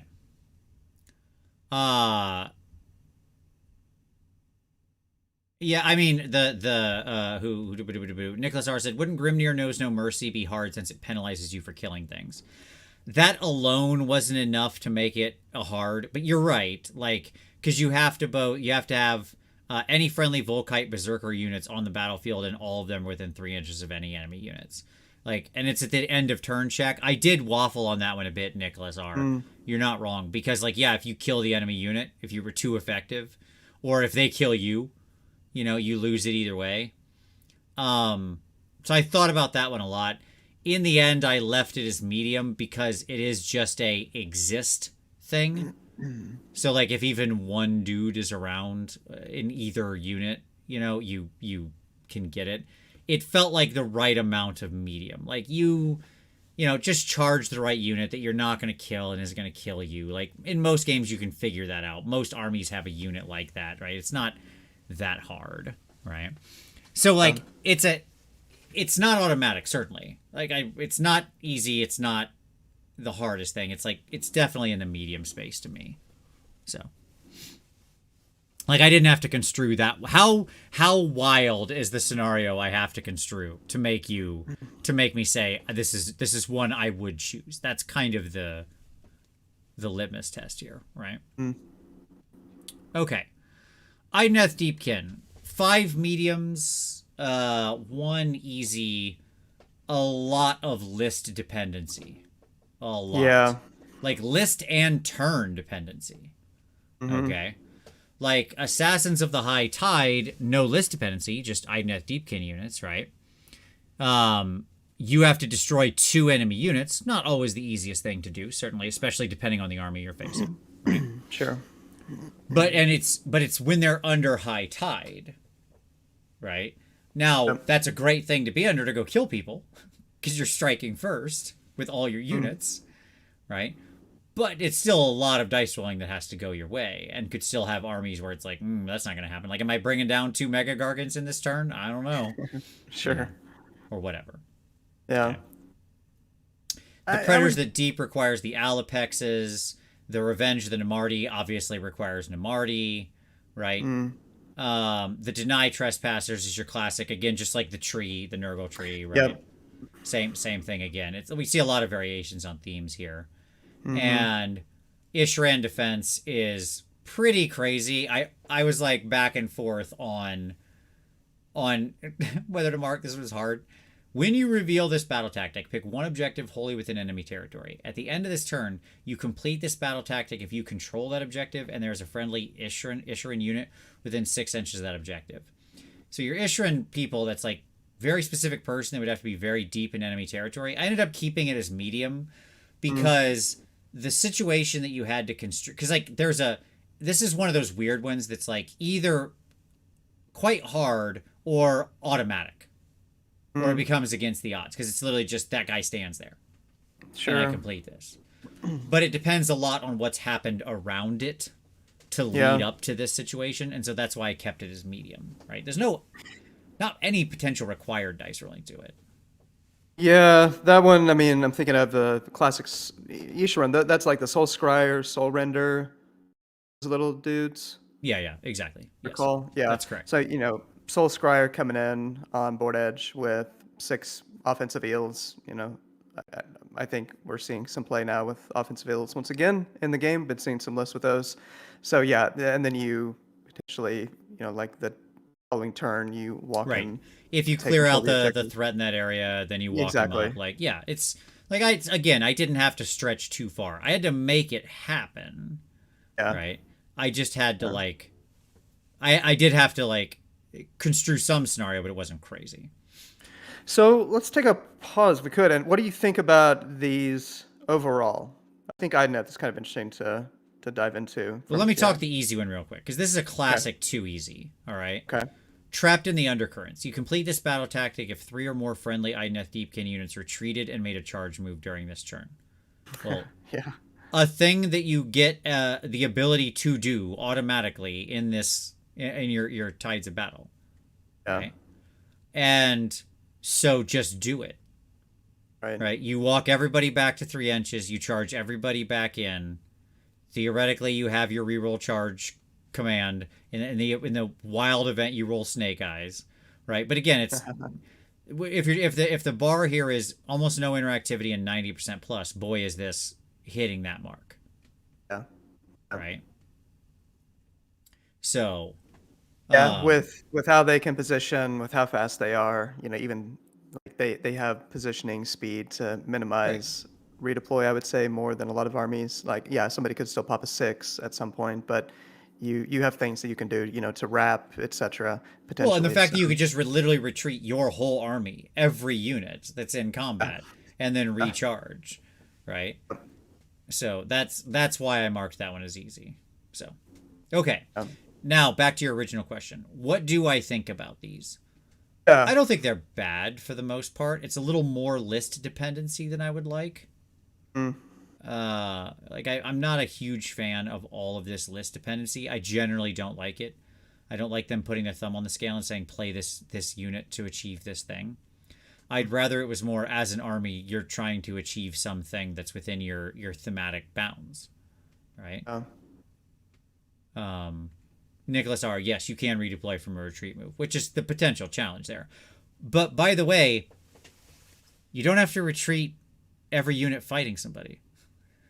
Okay. Oh yeah, of course. Like, Sure. you can Yeah. just retreat, like leave one of the units in combat with the unit, retreat the other one back 3, and then they can't redeploy away from you because they're still in combat. So like you can just be clever about it and stop them from that kind of silly behavior. Like just leave somebody in combat. Okay. Anyways, back to this. I think this is better, but the list dependency thing bothers me. Okay. Yeah. Yeah, that's generally what I'm feeling. I could also see, thinking like real top end IDNF players like Konstantinos. I'm curious his view on this list. Like, I would guess that if he's used faction battle tactics, he's able to get a number of these very consistently. Sure. Like Assassins of the High Tide, I bet he gets that consistently. Obviously, Trapped in the Undercurrents. List dependent, as you said, with some of these other Eastern Defiance, Predators of the Deep. But yeah, it feels better than the prior ones that we've looked at Yeah. within the space that we're. But again, But like already all we're this seeing the variability. We're like 4 in. yeah, yeah. This Okay. I don't know. It keeps hammering the problematic situation that we're in, which Right. I think we're basically operating most experienced players, tournament players, regular players of this game are probably going to get about 4 out of 5 of of the list historically, and then they just need to get 1 out of their book. And Yeah, so if you've got even 1 easy, even 1 yeah, auto, it's very bad. Okay. yeah, it's not a great place to be in. Yeah. Okay. Let's keep going. Night Haunt. Surprisingly not the easiest list. They had 4 mediums and 2 hards, okay? The 2 hards, which we can talk about here, are Overwhelmed with Dread. When you reveal this battle tactic, pick 1 enemy unit on the battlefield. You complete this tactic if that unit is affected by the Shriek, Stun, and Petrify effects of the Wave of Terror. In other words, you have to have rolled all 3 potential charge rolls against them. That's hard. Sure. Right? Because that means you're literally rolling a 10, what is it? 10 plus for one of them? Yeah, whatever the fight lasts. 10 plus. Yeah, Yeah, I number think is. it's eight or 9 for 8, 9. Yeah. Yeah, 3 to 7, 8 to 9, 10 plus, right? I'm not I wrong believe there. that's right. Yeah. Okay. I haven't looked at their particular table in a hot minute, but I believe that's right. So I had to charge this unit with at least 3 units, and then roll hot effectively, right, on my charges. That's crazy. Like percentage wise, that's actually a very, very, very hard thing to achieve. And then Ceaseless Nightmares. You complete this tactic if 2 or more terrified enemy units fail a battle shock test during this turn. I mean, okay. It's hard. It's hard to make anybody fail battle shock. Now, I understand they shut off Inspiring Presence. I get that. Okay. But just actually triggering battle shock tests is so army dependent, so list dependent. Like, and again, what if you pick it and then kill everybody you're fighting? Ain't nobody failing a battle shock test then. Whoops, I accidentally was too good and only 1 unit's left. And sure, that 1 guy failed a battle shock test, right? Let's say it happened to be a type of unit that could actually fail a battle shock test. You didn't charge in and fight, 2 fulminators. Right. They're not failing a battle shock test. They're either dead or not failing a battle shock test. That's the 2 modes. Sure. Right? So there's just a ton of armies this won't work against, a ton of situations, both positive and negative in your favor, this won't work against. It's a very hard one to achieve. Special shout out to One Stop No Return. Very cool name. But which requires you to have a black coach, which I feel like I almost marked it as hard simply because it requires you to have a black coach. So you are playing like 300 points down. But I didn't. I mean, it's not actually that hard. It just requires you to have a black coach. Yeah. God, So- I haven't seen one of those on the table in forever. Good reason. It's funny because you look at like Death by 1,000 Cuts, which is an enemy. You complete this tactic if an enemy hero or monster is destroyed by attacks made by friendly chain rasps or spirit hosts. Those are not your offensive units, or at least not primarily. But the difference between the damage a Chain Rasps unit can put out and something like the original Redeemer list, like where I marked that one as hard, is so vast, right? Especially because they also have built in like an easy ability to get +1 to wound, an easy ability to reduce their armor save by 1, and so on and so forth, right? Like that, because they have built into their allegiance abilities the ability to sort of manufacture any unit into a killing thing. Like I have watched Tom play Chain Rasps a lot. And those things are consistently underestimated. Sure. They will rock people. Yeah. And 9 Spirit Hosts are no joke either. Sure. With 54 Ton of mortal dice wounds. that they throw at you. Yeah. Well, yeah, we don't have to go over that debate again, but yeah, I mean, there are Sequitors and Vindictors, and Sequitors may be playable. Once again, they might be on the menu. We'll discuss. Excited to hear it. So Sam Lenz is gonna be happy. And he loves his Sequitors. Okay. So yeah, I mean, this is a tough list. It's not. It's that is to say, there's no easies, which is nice. I'm praising of that. There's one of these which requires a black coach. Which, by the way, Keith Rogers says the black coach looks so cool, though. Totally agree. It's amazing. And Harold says, I'm about to start assembling a black coach. Well, it's a tough assembly. It's a beautiful model. I mean, it'll come around again. It's worth having in your collection because, like, the rules will come around again. They're not so dumb as to realize that, or to not realize that they took their centerpiece model and made it have bad rules. Like, everything is a cycle. All of this has happened before. All of this will happen again. Okay. Cool.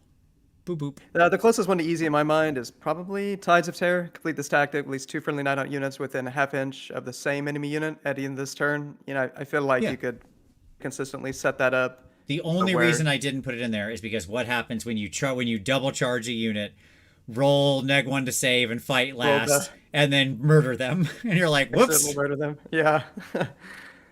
In my experience, Night Haunts have a tendency to wipe out what they go into. Yeah, I seem to have a habit of getting charged by like 5 units at a time from Night Haunt players. Sure. And they love to roll, 10 ups. So sure. Yeah, hey, well, some of those cycles are longer than others, you know. But what I'll say is, look, you had your time. It was, 2016 was a great year for Monster Truck Beast of Chaos, or sorry, not Beast of Chaos, Beast Claw Raiders players, because you were terror of the tables with that incredible Thunder Tusk snowballs. So it's been a hot minute since then, no doubt. But I'm sure the time will come where they'll figure out Thunder Tusks are bad. Okay. Daughters of Cain. Probably the worst designed set of battle tactics in the game currently. Yeah. That's about right. Yep. With 3 of them being basically automatic. And 2 of them giving you additional victory points on top of that. So, we mentioned earlier, maybe one of the moves is have them be worth less. Right? Like, what if book battle tactics is only worth 1 point? These guys are like, no, dog, I got you. I'm right back in 2-point land, even in that scenario. Sure. Okay? You've got Clash of Arms, Cruel Delight, and Tide of Blades. Right? Which are just modified versions of some older battle tactics. And they're all basically automatic. Charge people, a thing you're going to do. Again, yes, there's a little bit of dice dependency there, but remember, this is an army that gets built-in bonuses to charge, so it's like they can't even often fail on 2s or on 2s. That has rerolls for this kind of stuff. Like they got that covered. Do an automatic thing with Canary, like literally a thing you cannot fail on. In Cruel Delight, it is unfailable as long as you use the ones that don't roll a die to do their thing. As far as I can tell, essentially every Daughters of Cain list has this in mind to execute it. Yeah. Sure. Like, and then Tide of Blades, go take your battle line units that want to race forward and kill the enemy and have them go race into the enemy territory. Cool. Right? So Clash of Arms, Tides of Blades, especially Tide of Blades, I would say. I mean, they are a little more list dependent, right? Like with Marathi the Bow Snakes classic list, you often might see 2x10 Witch Elves as your Sure. screens, and they might often die before you could achieve Sure. those. But yeah, lists that lean into Witch Elves or Sisters of Slaughter, they should be pretty doable. So Yeah.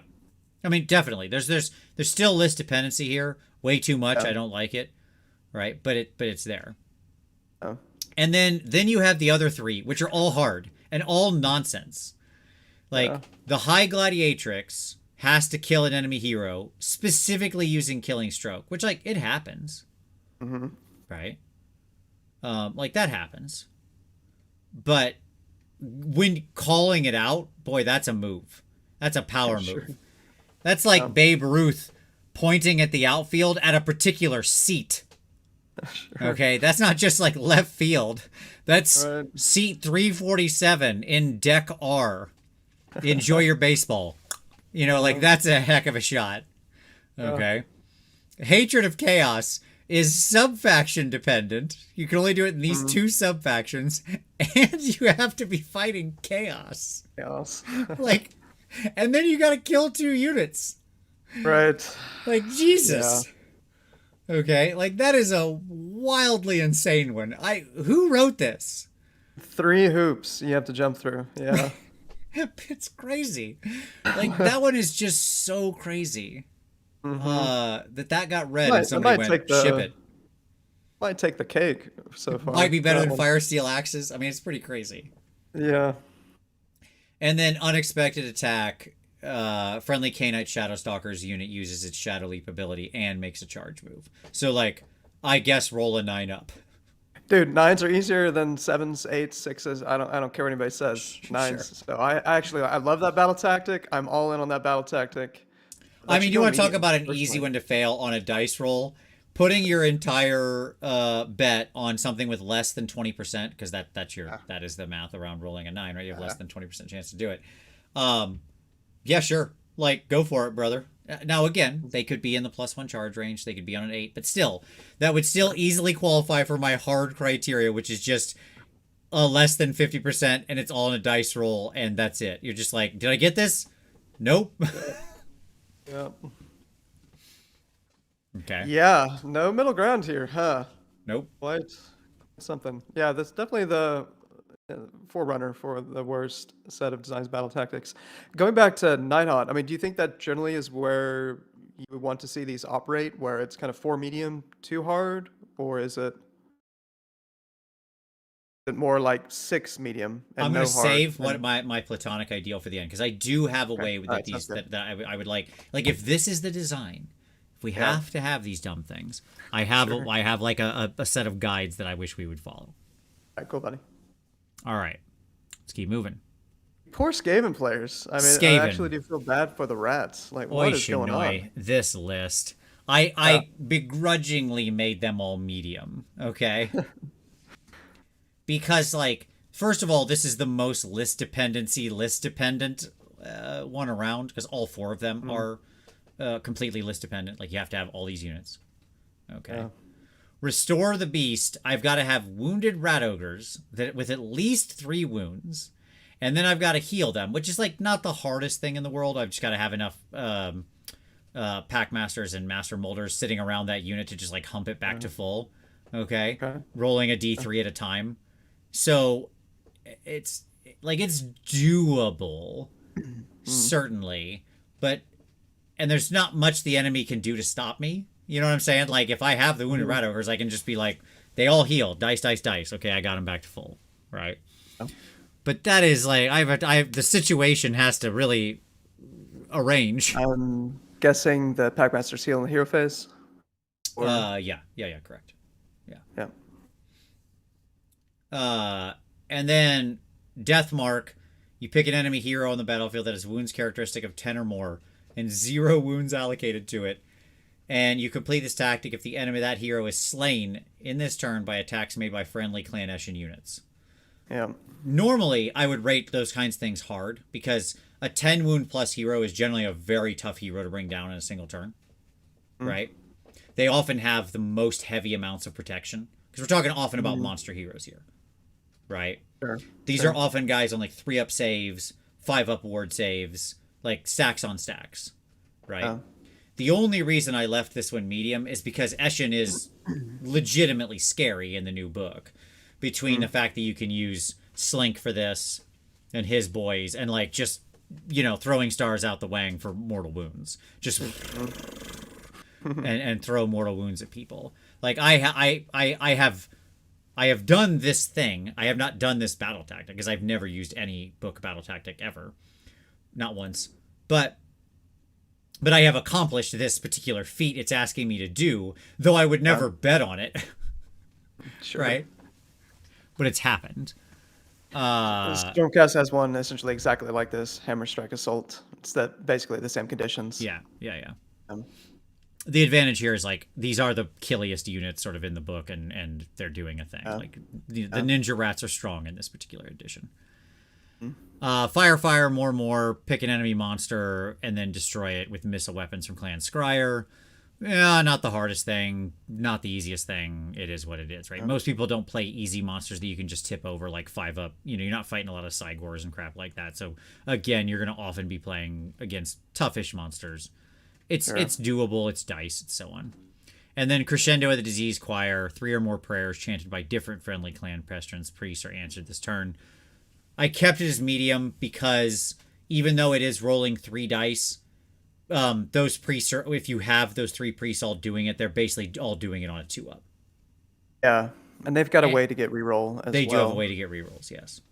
So like normally I hate those kind of things that are just like roll some dice, and if you don't get a 3-up, you fail, because I think that's actually really hard. Like it's just an easy one to drop for no reason.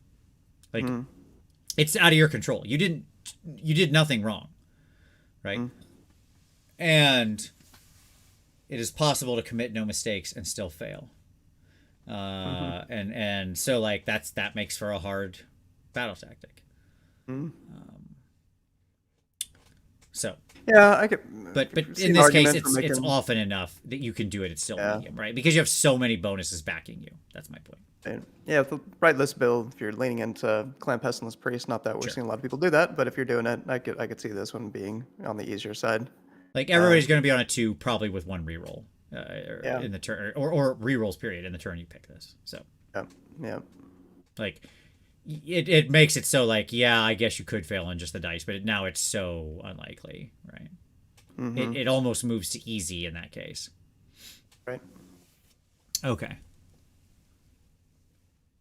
All right.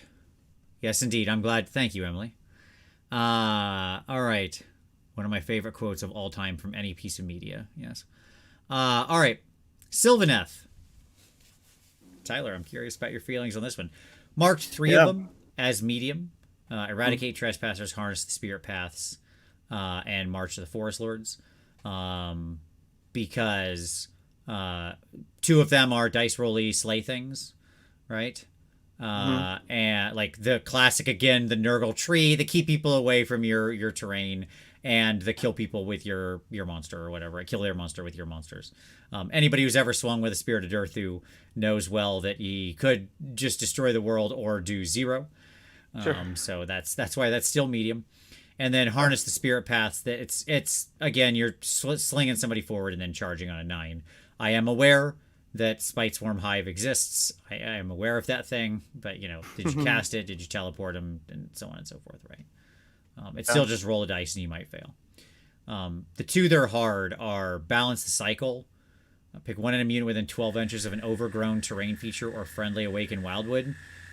You complete this battle tactic if that unit is destroyed by an attack made by a friendly Sylvaneth unit that was added to your army this turn. Watch out for those 10 Dryads that Lady Vines has put on the table, Vince. Get you. Yes. That's pretty wild. Yeah, I'd love to hear some stories of when Sylvaneth players have actually gotten that one. But, and then that one seems unlikely. Yeah, and then unleash Garen's Wrath. Pick 1 friendly Sylvaneth wizard on the battlefield. You complete this battle tactic if a spell successfully cast by that wizard or an endless spell summoned by that wizard destroys an enemy unit this turn. Not just like damages them or slays a model, which would then very much turn this into a different thing. But like you had to cast the spell successfully and then actually kill a unit. A unit. Yeah, it's probably on the harder side, but I'm sure this one gets achieved periodically. Sure. Obviously, with Like, war song again, how builds. into the corner did we get, right? Like, did we get the Yeah, War Song Revenant, and did he do his Mortal Wound Bomb, and did you roll high, and was he in position, or exactly. did you unleash them in the spell against a very weak unit? Like, again, Right. I can construe it, but Yeah, it's not easy. Like, this isn't sure. something that just like you're gonna It's complete. it's generally list dependent for the most part. It's saying, I'd say for the most part, you're running a Warsong Revenant in Null Root, uh, with the Season of War to give you the reroll, and you've got Spell Singer as well. You know, to sling spells through your Wildwood, Hmm. and yeah, like you need to kind of do all those things to make this possible. It's Sure. not And necessarily even then, you're banking on likely. like they don't have good mortal wound protection, and or they didn't Yeah, set up in such a way that like you just aren't likely to pull this off, and so you're on and not so playing forth. Lumineth or Zinch that could potentially just say no. Yeah, Kairos Right. and whatnot. But yeah, Seraphon 100%. dispelling you at any range, like yeah, Right. exactly, exactly. Yeah. Like there's a lot of trips on this, right? Yeah. Yeah. So yeah, these are definitely. I would not put Sylvaneth's list among the top of the easy category in terms of faction battle tactics to go after. I suspect quite a few players are getting Harness the Spirit Paths, yeah, because they're doing a battle mage for +2 to charge, or Sure. they're doing the fights from Hive. That's still a pretty common direction with list builds. Balance the cycle. I was It's just thinking definitely the about bottom of that. medium, no doubt. Yeah, yeah. Balance the cycle, Alariel is the main thing that comes to mind there, right? Alariel pops her summon unit out. Maybe it's 3 bows, and you do some combo damage play, and you hope that your bows hit and kill Sure. something. Like Sure. that's it, but I that's mean, pretty you chose hard. Alariel, so okay. Sure. Yeah. Rough from Kind of the beginning. amazed that actually, incidentally, there have been some players that went 5-0 over the last year with Alariel list. Like it is quite impressive. No, I like Laurel now. Um, I'm just beating up on her because it's fun. sure. Yeah, that's yeah, yeah. You know, I I know what you've turned her done into too. my Archeon, so Yeah, there you go. yeah, the poor girl. Let's keep going. Let's So talk Zinch. All right, Zinchy Zinch, 3 mediums, 2 easy. This is another bad one. This is very bad. Call for change. You complete this battle tactic if you summon a Lord of Change to the battlefield this turn. The only reason I didn't mark that one as easy, by the way, mm, when there's a whole subfaction that can just do this with 0 interaction and so easy, is because it's subfaction dependent. sure. That's the only thing that kept this one from easy. Right, Okay. because otherwise you're generally not summoning a Lord of Change. You're summoning blue horrors or Right. whatnot. You have to like you're literally sitting on all your points up to 30, right? Right. But I am aware of Guild of Summoners. I am aware of its power. If you're in Guild of Summoners, that one is easy peasy lemon squeezy, right? It instantly goes easy. But because it's behind that subfaction gate, that's the only reason I left it as medium, right? So, just to defend that choice, because I had to balance it. Like I'm trying to think across the whole span of the army, right? What kind of gates do we have here? Like that's a heavy list dependency. Um, and then mass conjuration. Successfully cast 3 spells, and none of those spells are unbound. Like again, it's medium. It's a thing that's very achievable in this, but getting to 3 spells can be actually tricky in a couple different ways. There's lots of people who can potentially unbind you in the game. It's a naturally interactive thing, so sure, right? And then ninefold dismantlement, like kill an enemy unit is always medium by its definition. And then the 2 easy ones. Reckless Abandon. Pick one friendly mortal disciples of Zinch unit more than 18 inches from all enemy units. You complete this battle tactic if that unit completes a charge move. Nor for most enemies, armies, I would absolutely mark that as medium instantly, right? Mm-hmm. But when you have Destiny dice and you can just go, I complete my charge, no interactivity. I'm going to move up to, 9.4 inches, no redeploy option. Then I pick up a 5 and a 4. I complete the charge. We're done. I did it. Give me points. Like when we had agendas in the past that was based on successfully charging, no one ever failed that agenda. It just happened. Sure. Right. Yeah, and you got Silver Tower with Gaunt Summoner, Soul Scream Bridge. Yeah, just Sure. Soul Scream Bridge has a massive range nowadays. in terms of board presence with a bridge. Yeah, pop out of that thing and Destiny dice it. So 100%, very easy. Yep. And then Tides of Anarchy, you complete this battle tactic if you gain control of an objective that was controlled by your opponent at the start of the hero phase, and you have 9 or more friendly models within 6 inches of that objective when you gain control of it. That should probably also be medium, just because that, but it doesn't, like, I think probably that should be medium. Like, if I'm gonna be super fair here, like, I think I might be partially inconsistent to be hard on myself. Let's do this. Let's just do this to kind of. We'll that should probably be like that over here, because it is taking something. You probably have to fight people. You have the models, and then let's do the right thing here to hold the number consistent. We're gonna move this guy down, and we're gonna do the thing and say, you know what? Forget that. Forget the sub-faction dependency. Call for change is easy. It's when you have a whole sub-faction that can do it. There you go. Sure. I'll reorient myself slightly. There you go. Like, some number. There you go. It's like that. But again, 2 easy is not good. 1 easy is bad. It off kilters the game. 2 easies, now we're into, like, we're in the red. This is very dangerous. And for my money, these mediums are on the lower end. You know, yeah, absolutely.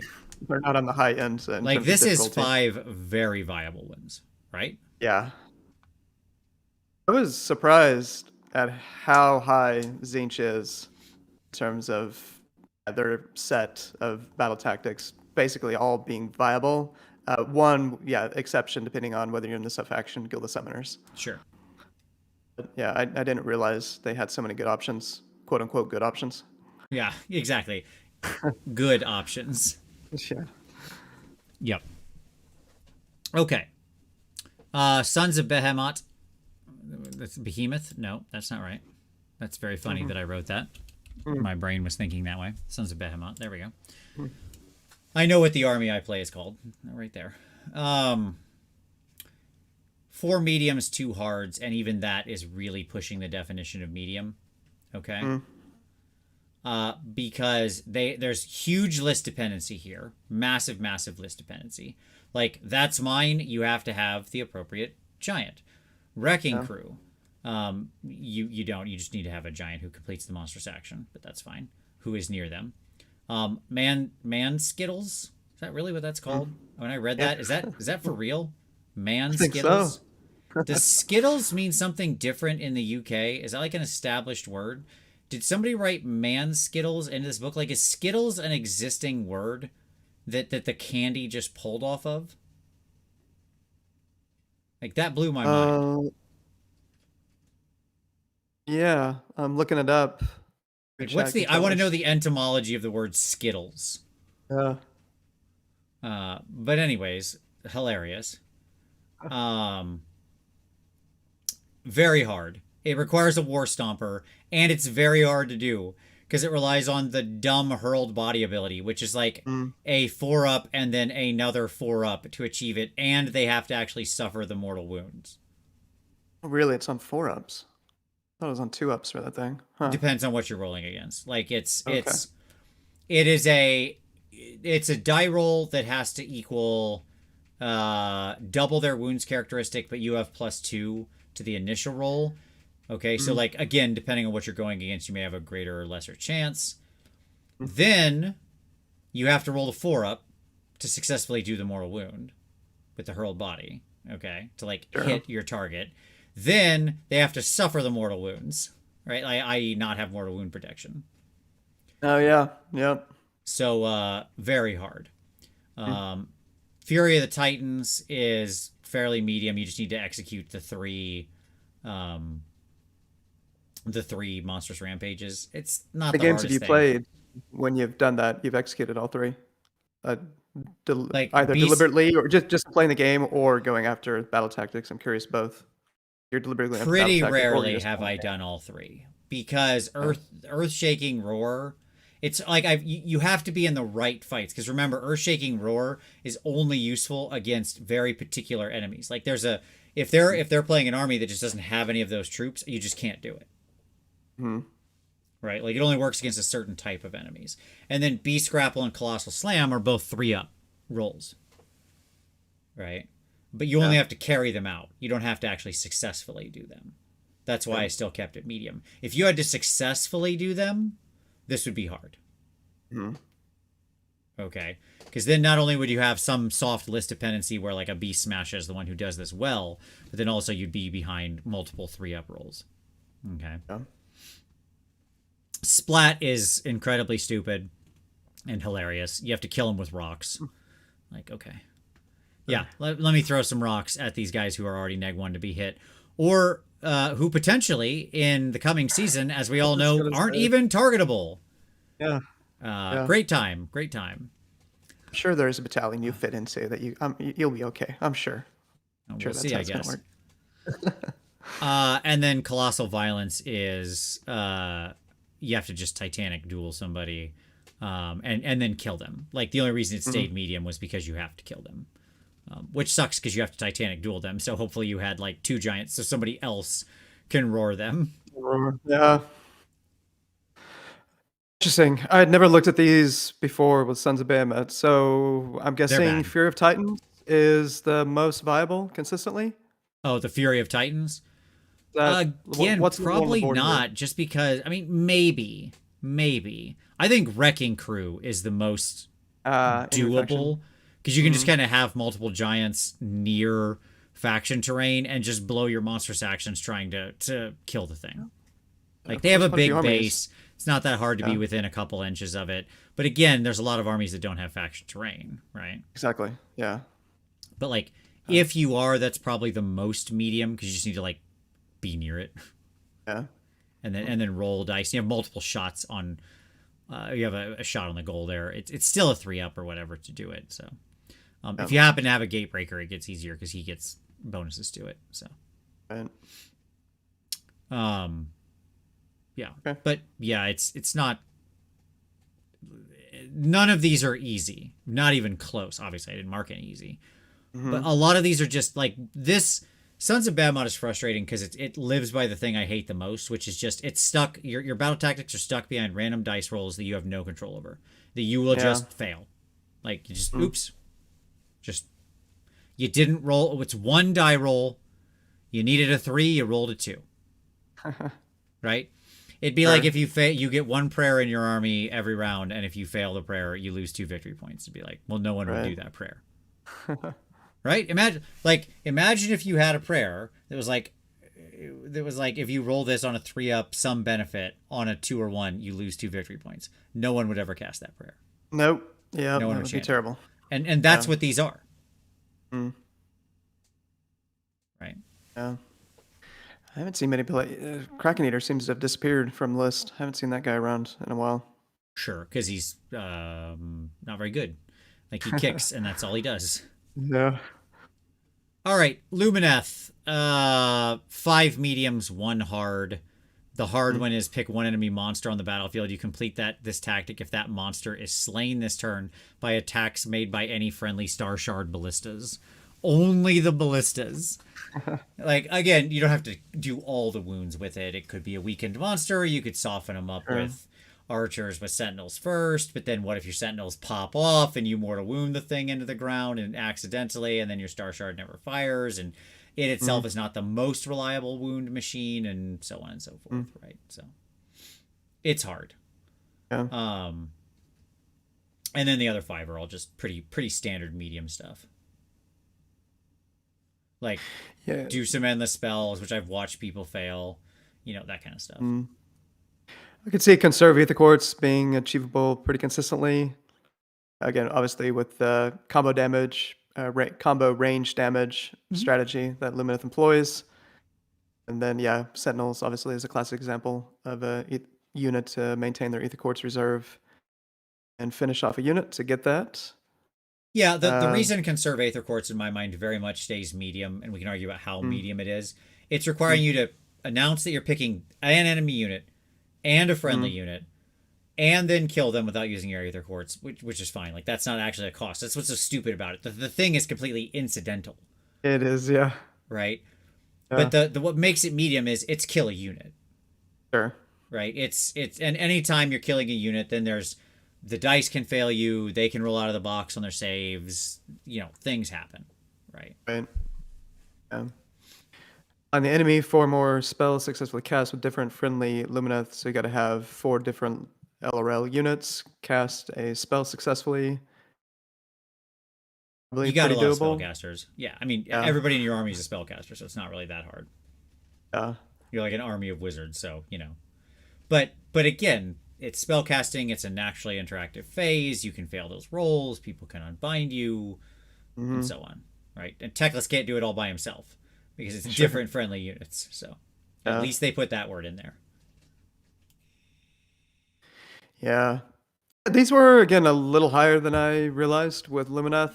A number of these, I generally agree with your assessment on the medium range for these, but they're quite viable in certain matchups when it comes to the medium range. So Hish Made Manifest is quite viable. You're usually going to have at least 1, if not 2, endless spells in usually 2 endless spells. You're going to have Spell Portal and Rune of Petrifaction. If you're Teclis build, if you're not Teclis build, you'll have Rune of Petrifaction and possibly something else if you want to achieve Hish Made Manifest. And then, yeah, Blind the Enemy and Conserve the Core should be pretty doable in a lot of their list. Yeah, it's funny that this army, which does not have doesn't seem to want to be like a go out and kill the enemy army, has 3 different go out and kill the enemy battle tactics. Right. These feel like Ironjaw's battle tactics. Like if I just scrubbed the names and sort of wrote Ironjaws over top of appropriate things, you'd be like, yeah, that makes sense. Yeah. Okay. S2D, another one that's just all over the shop. All over the shop. Yeah. 3 easy, 2 medium, 1 hard. Okay. Enthralled to Chaos and Champions of Chaos are both medium. Like, one is only a move one. The Champions of Chaos is only a move one, effectively. But it requires, like, very particular way you're using your army that is not it's not, like, super likely, so it goes in medium. Yeah, right. It's not generally going to match the list building patterns of Slaves of Darkness. Right. Enthralled to list building Chaos is your classic kill a unit one, so it stays medium, right? Like, this is the classic medium example here. Unit near something, make unit not be near something. Cool. Right. But then you got these 3 easies just hanging out. Lust for Power. Roll on the Eye of the Gods table for someone. Like, in the turn you select that will be an automatic thing. Not even counting the spell. Right? Like, you should just know that's going to happen for the most part. Like, you have so many ways to backstop it to make sure it does happen. Right? Yeah. Yeah, for the most part. There are strong magic armies that you might play against that could turn off the spell option to do this. Sure. So you then have to set up the normal option to do it, right? Like put your dude on an objective or kill something. Take an objective, kill something. Like there are so many ways to success. There's so many paths to victory on that. Even though there's dice rolling, it fell into easy because you have 2 backstops to achieving this, right? From any one thing you're trying to do. Right. But yeah, like 8 out of 10 Kabbalist games so far, Lust for Power is round 1. It's just 3d6 it and have a Master Magic for the reroll, blah, blah, blah. Have Undivided to protect against turning into a spawn. All that. I'm not a Skaven player. We've established that. I don't like risk. Well, it doesn't matter if you turn into a spawn. Who gives a crap? You just had to roll on the table. Sure. I'll take my hero. Thank you. No, I understand. I'm just saying, like, to get the 2 points, you literally just... That's fair. You literally just have to roll on the table. Who cares? Like, turn into a spawn. You're still successful at this. Okay. That's true. That's true. That dude can, like, turn into a spawn and obliterate himself on the spellcast, and, you know, it's not going to matter much. As long as he doesn't straight out kill himself. The March of Ruin, pick 1 friendly Slaves of Darkness unit that includes a standard bearer with an ensorcel banner and is not within enemy territory. You complete this tactic if it is wholly within enemy territory and within 3 inches of any other friendly units. Yeah. So easy. I mean, like, ensorcel banners are raw power. You will often have units that have them. There will often be a unit of Chaos Knights. They will almost always have somebody with them, and they just have to walk from point A to point B, and you complete this. That's it. There may be there may be something in the new season. These things called aspects of the champion that could make the power pair combo easy without mounts to execute this, particularly if you have a soul screen bridge, some way to teleport. So yeah, I look forward to reading all about it after the pre-order date on the 14th. and then run them down, charge with 3 units. Classic, like, yeah, okay. Sure. Yeah, every game I've gotten that one, as I'm sure most Slaves of Darkness players have as well. And then your hard one, Iconoclast. Pick one enemy unit that is a priest or a totem, and then destroy that unit. Sure, okay, why not? Like, here you have the classic destroy an enemy unit, but it's going to be of a very particular type. Many armies don't even have priests. Many armies don't really have totems, or their totems are very hard to kill. It's just hard. So, is your position that you do not like this kind of design categorically? Hate this. Okay. All right. Hate Just, this. that's 3 very clear. easy. Appreciate This it. is wildly unbalanced. What I'm referring to is Iconoclast. As Iconoclast. an example of that category of battle tactic that we've been discussing, where you have these hoops. Yes, because it's that relying on are the enemy specified. army to do something. It's not your list building. If it was like Oh. with one of your priests or a totem in your army, go do a thing, march to a place, roll a die, sure, it'd be fine, right? But like it's relying on what you happen to be playing first off as a just initial gate, right? Sure. And then, right? Slaves of Darkness is pretty high up there, in my opinion, having Oh yeah. played quite a few games. Yeah. I know you've gotten Like- some games in. If you ain't 5 for 5 if you ain't 5 for fighting, what are you doing with your life in S2D? Like, you should just be at 5 battle tactics more or less universally. I More or can't less, imagine yeah. the world where you can't go 5 for 5 with S2D. And that's a problem. Yep. Okay. Ogre Maw Tribes. They have 4 medium and 2 hard. The mediums are unusual in how they are. Like, eat your fill and savor the taste.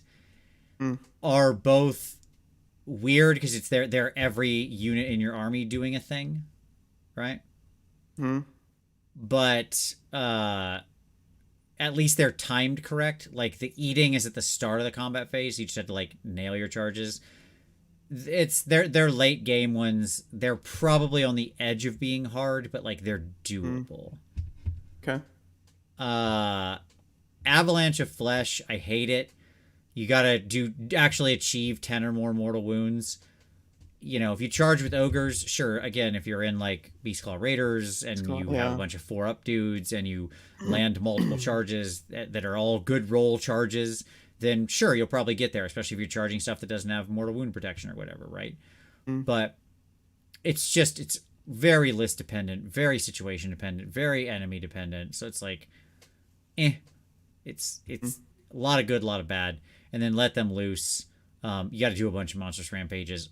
High list dependency, right? But certainly for the people who are running monster truck lists, it's achievable. Winter Take Thee and Boil Their Bones are just, they're outrageous. Who wrote this? So the other winter, is that the D3 Mortal Wound thing? That is the D3 Mortal Wound thing at the start of your hero phase. Yeah. Okay? Where you have to roll less than the current turn. It's not even an automatic D3 Mortal Wounds. Now, Lovely. because I believe now here's the very funny, ironic part about this one, and your reference to earlier things. Halo's in the chat, so he can correct me. I think the Curse of the Everwinter is a start of the hero phase trigger. Okay. Halo can backstop me if I'm wrong. I did not go look at that to see if I'm correct on that. I remember it being so. If it's a start of the hero phase trigger, and you ever accidentally completed this, you get what I'm saying? Yeah. You could stack it so you roll this first, and then say, I'm choosing Winter Take Thee. I completed it. Which is ironic, because it would make it then an automatic thing, right? I personally hate that crap, but like I get your perspective on it. But I would rather us have order rather than cleverness. I don't know. I don't really value our space to be clever with this stuff. I would rather just have very clear sequencing, especially when it comes to battle tactics. I hate that battle tactics are not the very first thing you have to do at the start of your turn. You could do a number of these other things. I think it's stupid. But anyway. Oh, darn it. Gareth is right. He got me. You have to, because you're, yep, because you have to pick one enemy hero. So if you killed them with Grasp, you couldn't then pick the one because they're not on the board good point. anymore. Right. Darn it, Gareth, you got me. Okay, then it is super hard and insane. Yes, you can't pick a hero that's already dead. You're both right. I a mistake. So in the 1% of 1% times where that would have been actually achievable, nope, never mind. It's just completely stupid and insane. And then the other one requires you to kill an enemy hero or monster near your mall pot. No one walks near your mall pot anyways, ever. Sure. So, you know, what are we doing here? What are we doing here? Yeah. So that's a rough list. Ogres have a rough list. Like, even their mediums are, like, only mildly medium, especially for depending on the army construction. I don't know much about ogres. I still haven't looked at battletome. So eat your fill, savor the taste. I mean, I'm imagining those. If you're within 3 inches of an enemy, you're eating. If you're if you're not within 3 inches of an enemy, you're hungry. In other words, eat your fill. Your entire army's in combat. Savor the taste. No one's in combat. Okay. That's it. Interesting. Okay. So, like, they're ogres have a very medium to rough road, is what I'll say, with their battle tactics. You know, you compare this to something like S2D or Doc or Zinch, and this is comical. It is comical. Right? But they do get easier as the game goes on. That's what kept them in medium and not hard. It's like in turn 3, 4, 5, it becomes much easier because there's just, like, a lot of things have died. Right? So, there you go. Okay. And that's very funny. Heywo says, I once failed it because I killed a unit with impact hits. That's hilarious. Because, yes, you can play this tactic. I do like the timing sequencing on it. It's almost right. If at the start of the combat phase, every unit's eating.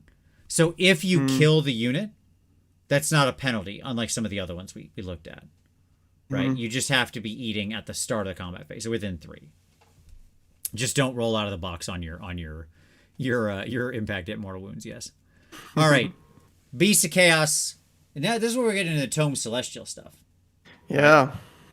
2, like, here we only have 3. Okay. Problem. I have identified a problem. Why are some people getting 6 with, like, 3 easy ones and 2 medium ones and just choice galore, right? And then some people get 3 or 2. What is going on here? We just couldn't bother with this? I will say these are also written in a completely different format than the ones in the battle tomes, by the way. These have, like, narrative and stuff around them in ways that the battle tome ones don't. Okay? Like, they have paragraphs of narrative. Okay, right, like paragraph above the rules. Yeah, they're just like completely formatted and written differently, which is weird. It's like there's 2 separate complete groups writing these 2 things. Who did not talk to each other. Okay, Shadow of the Herdstone and Fury of the Wild, both pretty medium. One is a classic kill an enemy thing, and one is a like run real far thing, I guess is what I would say, which is something you do pretty reliably in this army. And then Wrath of the Warped Wilds, just like the nonsense summoning thing. You have to pick their objective, then control that objective, contesting it with models that were summoned in with Primordial Call. Like, oh boy. Okay. So, you know. Yeah, no, hard. Definitely hard. Yeah. So. Yeah, I don't know if they have bonuses to charge. Not as familiar with Beasts of Chaos. Not really. Some, not a ton. It's whatever. Like, yes, no, maybe so is the answer. Like, it depends on what you're talking about and what your list is. You know, some people, like, you summon stuff. Like, you could summon the Chariot very cheaply. It has a built-in reroll to charge. So. But, like, why is there only 3? But why, though? Sure. Yeah. All right. Blades of Corn. all medium. Just shockingly medium. Right in the middle, 3 of them, relatively in the sweet spot. This is one of their favorite designs. Yeah, the pick one enemy unit within 9 or 12, and then get the battle tactic units destroyed. Yeah, I feel like we've seen that the most relative to anything else. Slay the sorcerer, one enemy hero on the battlefield with wizard, completes heroes slain. Okay, Trial of Skulls, pick one friendly unit. Attack 8 or more enemy models are slain by attacks made by that unit during this turn. Yeah, all medium, not too bad. Can I say something? This is some of my favorite battle tactic design. I was gonna say, I don't hate these, yeah. There are 3. They're all viable. They're all things you're going to want to do. You need to decide. There's still a skill test because you got to figure out when is the appropriate time to do them. There's counterplay. You can, again, you'd have to know this exists, but you can just stay away from the skull altar until the person makes it an issue where you have to come get them. Right? They can protect their wizards. Right? You have to know when you're going to hit a unit hard enough to actually kill 8 models out of it. And you know, like, there is some list dependency there. Like they're very medium. They feel very much like corn. They are all completely viable at different points of the game if you know when to kick them. It's a nice simplicity, kind of elegance to them. Yeah. This is some of the best design they've done in battle tactics. No nonsense, nothing too super hard, all on flavor. It's good. I don't know what to say. Like, way to go, whoever wrote the Blades of Corn article. You did good. You did probably the best anybody's done thus far with this bad concept. So, thumbs up. Cities only have 2. And I wanted to put like a star next to their easy. Okay? Because it requires you to take, like, it's very easy. But it requires you to have a unit of flagellants. And I'm like, that is the highest list dependency cost that we have discussed thus far. That is higher than taking Cities of Sigmar units in Stormcast. Taking flagellants. They can't be that much. For a unit of 10. I don't know how much they are. Oh, they're cheap as chips, man. It's like 70, 80 points. I don't remember where they are right now. But yeah, they're super cheap. But still. It is hilariously funny to me that all of the units, all of the viability and design space in Cities of Sigmar, right? And we couldn't be bothered to come up with more than 2. That's funny thing number 1, right? And number 2, it's funny that when we did come up with 2, we were like, flagellants. That's the unit. Sure. Not state troops, classic state troops, right? Like, not only, not handgunners or crossbowmen or spearmen or halberdiers, all the classics of the Empire line. Not playing on the power pairs of, like, having a dwarven lord with your dwarven hammers and they do something together, or, your dark elf lord and your dark elf troops doing something together, right? The whole design concept of the book, power pairs in the cities doing different things. Nope. Flagellants. A appendix, like a non-excised appendix. Sure. From a mostly dead subfaction. Insane. Remember if this was one of the early Tome Celestials? Certainly feels like it, but I don't know if it was or not. I think it was kind of in the middle, because it had the fun thing that lets you bring your griffin back. Okay. Like the monster. Excuse me, the monstrous enhancement to bring your griffin back.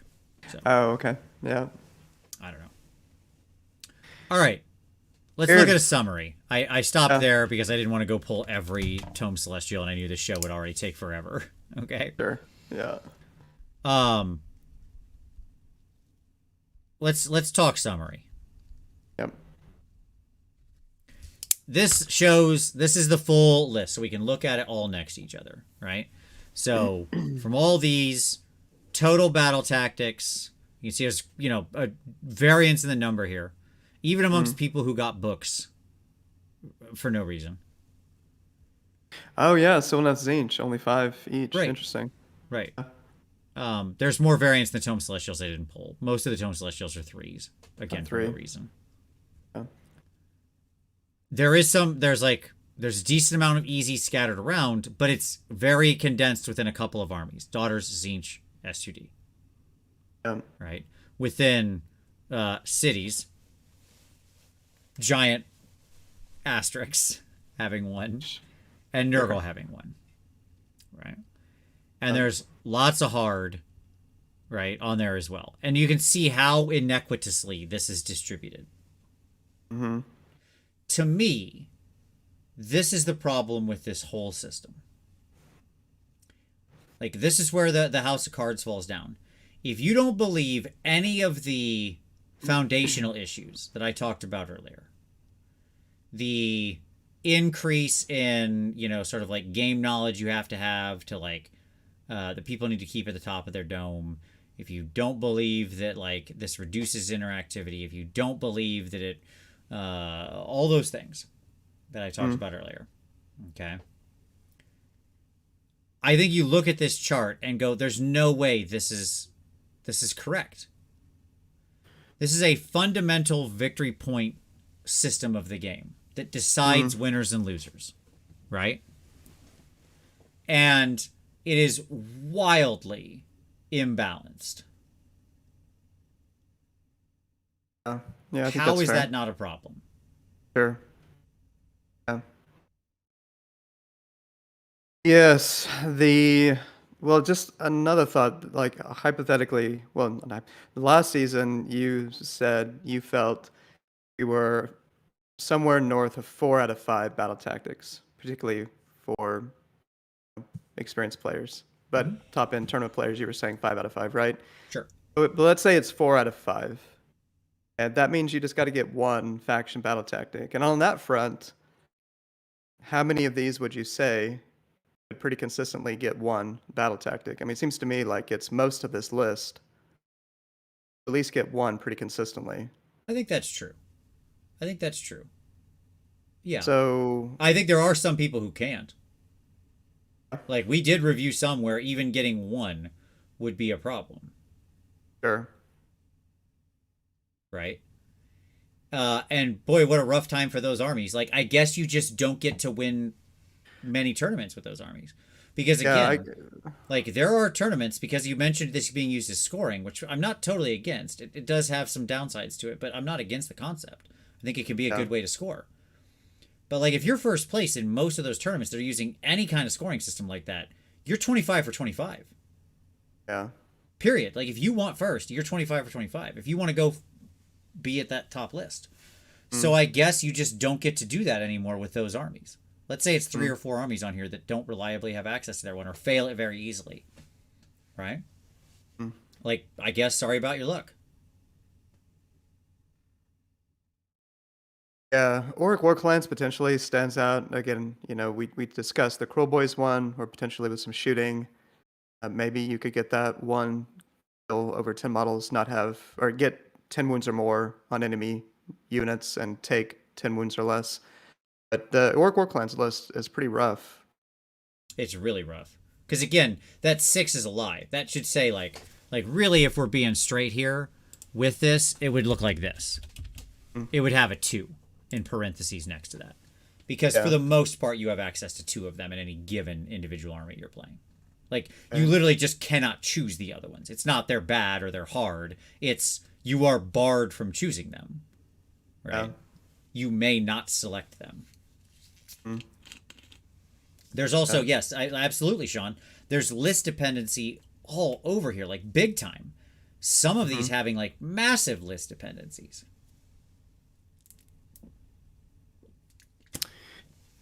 Yep.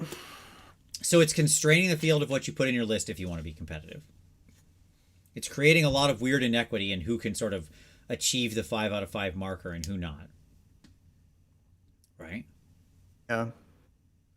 Keith Rogers' statement, when you play Stormcast, want to play Scions, and don't want to run Dragons.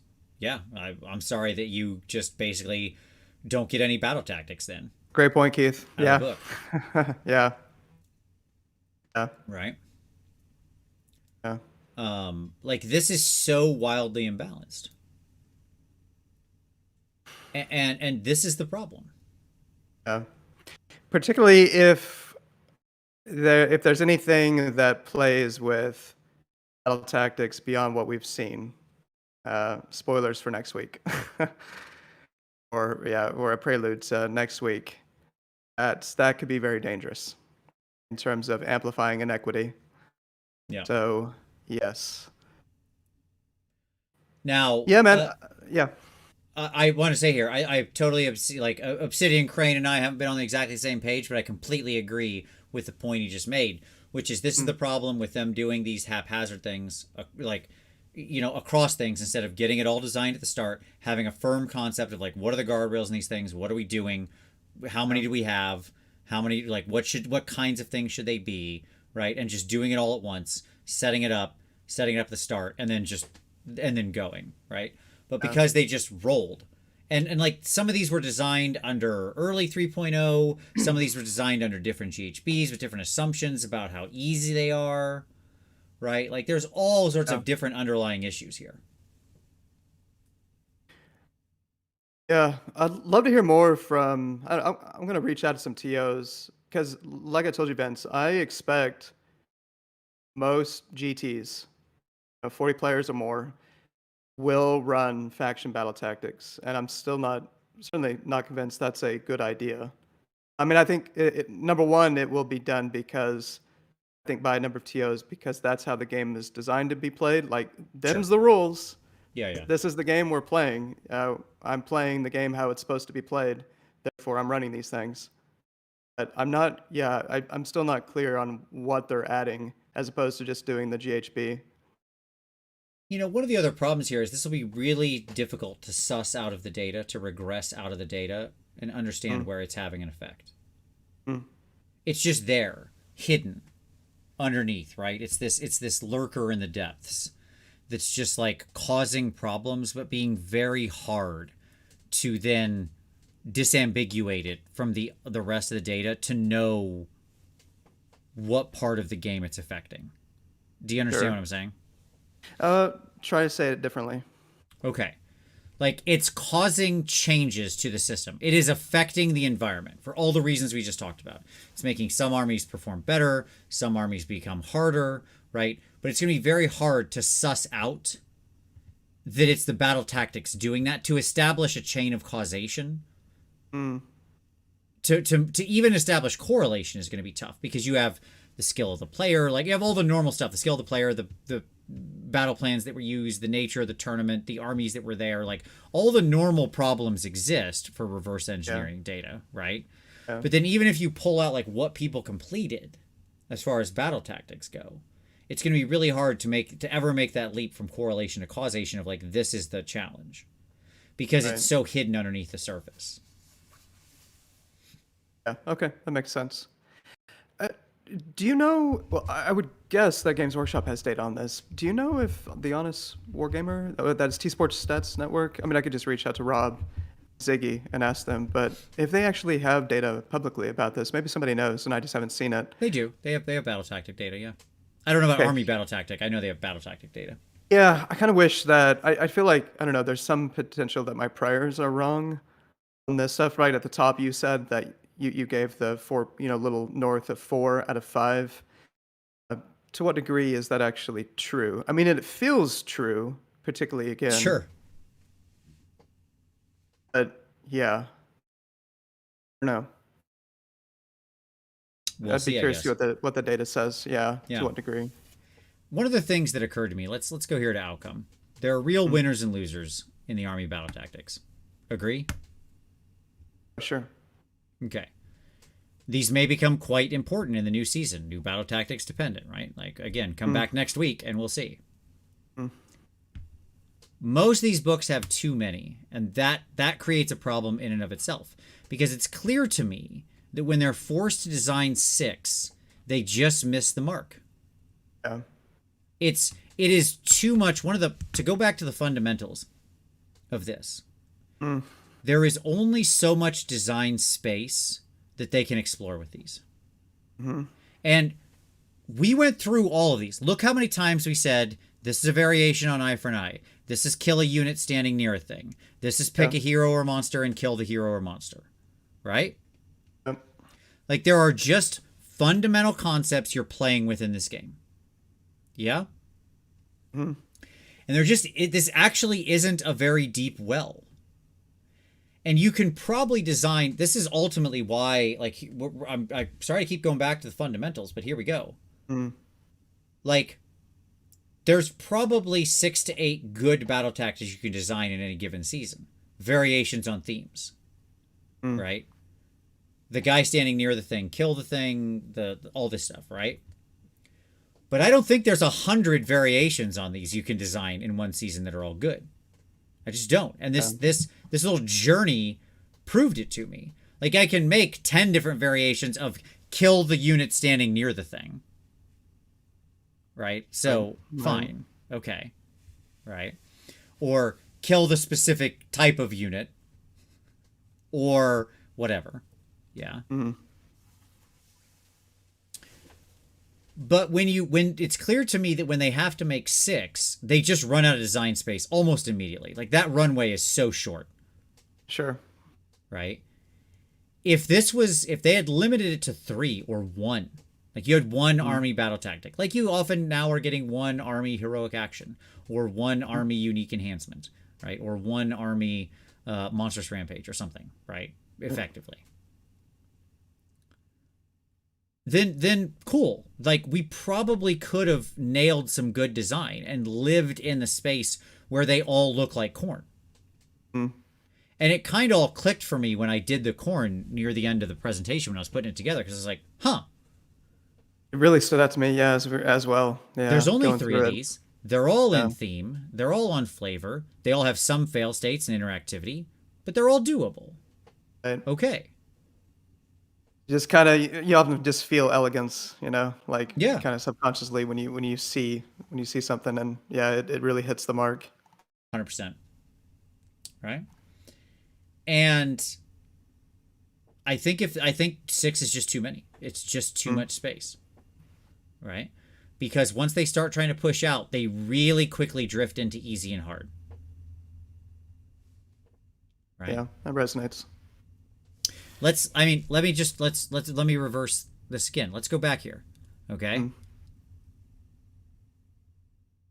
Basically, now, when you look at this, everybody who has at least 5, right, has 3 mediums, except the Daughters of Cain, who has 0 mediums because everything in theirs is dumb and either super easy or super hard, right? Right. So, like, the space was there. We just over-designed it. Yeah. You understand what I mean? Like, if we harvested the best 3, more or less, we'd be in a much better place. This wouldn't look like this. Yeah, I think that's true. It still does not address, in my mind, the ultimate goal, which I do tend to be aligned around. We have been achieving far too many of these things over the first 2 seasons. Already, said I'm not seeing that change sufficiently in the upcoming season. So yeah, even that doesn't sufficiently get us there. One battle tactic might make a dent. Now that can run into some challenges. If you have a terrible battle tactic in a terribly designed battle tactic, right? There's probably going to be some inequity, but at least constrains the space. Hopefully you'll have higher odds of having the net be pretty good. And then you're just looking at 1 plus the GHB. Yeah. That feels like a much better world to be in terms of the ultimate goal here. Sure. I didn't do Soulblight, like I said. I didn't pull all of the Tome Celestials because they were kind of hard to go put together. So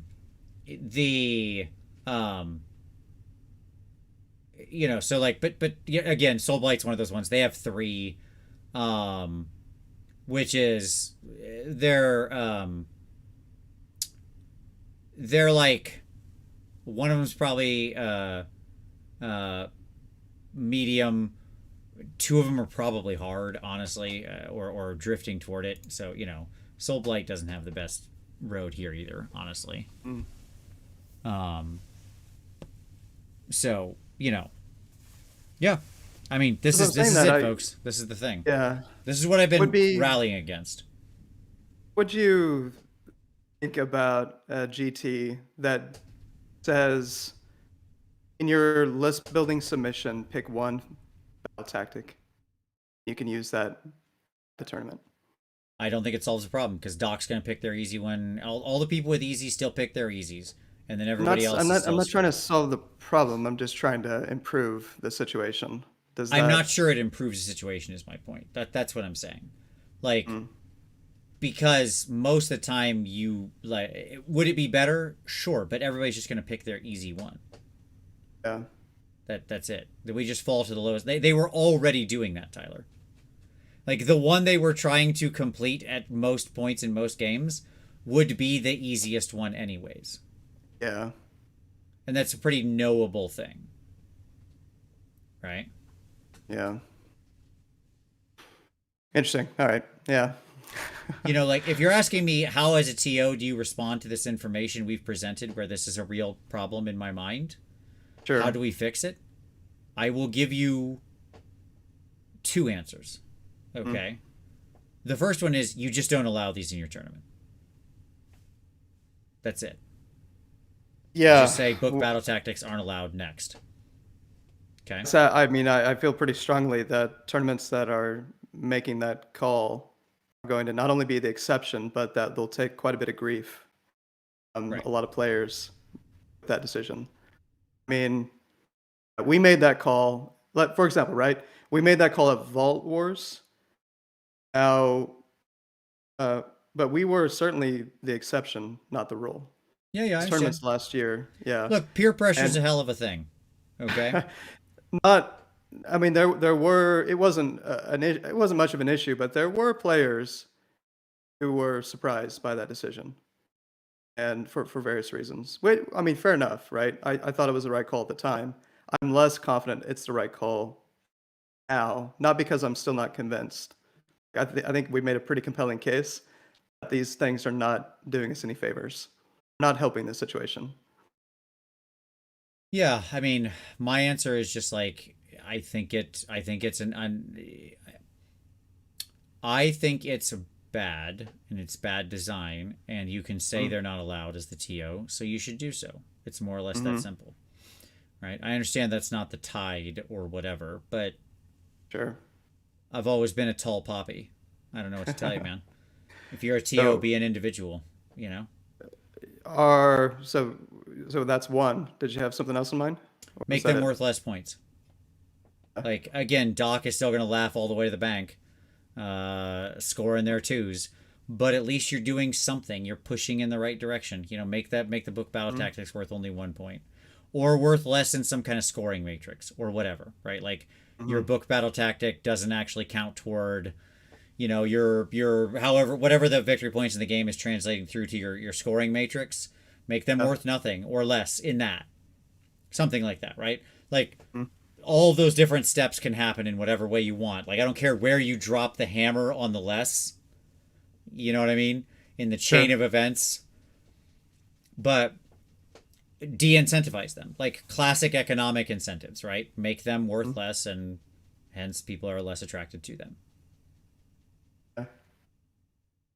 Yeah, let's go food for thought. Yeah, Glad sure. we did this. So, there you go. Yeah, so I mean that's where I've come to. I've had a lot of opinions about this for a long time. And I hope this illuminated people as to why I feel the way I do. Look, I know this was kind of a downer of an episode, just because it's just me talking about things I think are bad. But like, I love this game right now. I think I am very excited. Like, no spoilers. We'll talk about the GHB next week. But I am very excited about 2023 and Warhammer. Same. That's what I will say. Like, I am beyond excited for 2023 and Warhammer. I think it's going to be a banger year. I will put my flag down that this will be the best year in AOS history for AOS. Okay. I hope I'm not proven wrong, but we'll see. And this to me is the biggest proud nail just sticking up out of the deck. We just installed a new deck on the back of the house. It's beautiful. It's gorgeous. You want to go out there. You want to have a barbecue, sit in the sun. You know, you got a little fire pit. You got the grill going. You're roasting some locally sourced, organic wieners on the fire. It's perfect. You got some shish kebabs going, maybe. You get that smell of sizzling peppers and onions. Everything you want in a summer day, right? Yeah. And then as you're walking out there, you're barefoot, steps on this giant hooked nail just up out of the wood of your deck. The one thing, you look across that perfectly smooth, flat, finished surface, and there's just this one nail just like, and you just right on it. That's what this is to me. Right? Yeah. That's it. I hear you, my friend. It's one of the reasons I'm so up in arms about it, right? Is because you notice. Yeah. You notice that one nail. So, anyways. All right, cool. Anything else, Tyler? No, I'm glad we finally did this. Yeah, hopefully it's been a useful exercise. I certainly found it valuable. Yeah, kind of get a better understanding of what the actual landscape is right now with these things. Yep. So, hey, everybody out there. I hope you enjoyed this. Like I said, I knew it was like a little bit less of a fun show. Don't worry. Look, next week, fun times, GHB review. Very excited. So come back then. Don't forget to hit like. Hey, it's so easy. Just click that little button. There's like less than half of you have hit like so far. What's going on? Hit the like button. It costs nothing, and it helps support the show and other people to find it. Subscribe if you haven't already. Really appreciate that. If you want to support the show, there's lots of ways you can do so, in addition to just hitting those and clicking buttons. There's a Patreon down below. You can join that. That's focused on hobby and taking your next step on your hobby journey. Review and feedback and things like that. There's also a merch store. 2023 has started. We're going to bring out some new designs this year, so look forward to that. And as always, follow us on the socials, that kind of thing. All that's also up there. It's all up there. Follow that for if you want to know show announcements and things like that. Don't forget the new Signature Series paints from Monument are out and available. They might be sold out right now, but I don't know. Maybe not. They'll be back in very soon. The production lines are running at full steam, I'm sure, and because that's how production lines work, right? They're all still steam driven. Of course. And but thank you so much for watching, everybody. Really, really appreciate it. As always, thank you for indulging all of you watching, for indulging Tyler and I on having this almost 3-hour deep dive discussion on this most. We do it? Did we hit 3 hours?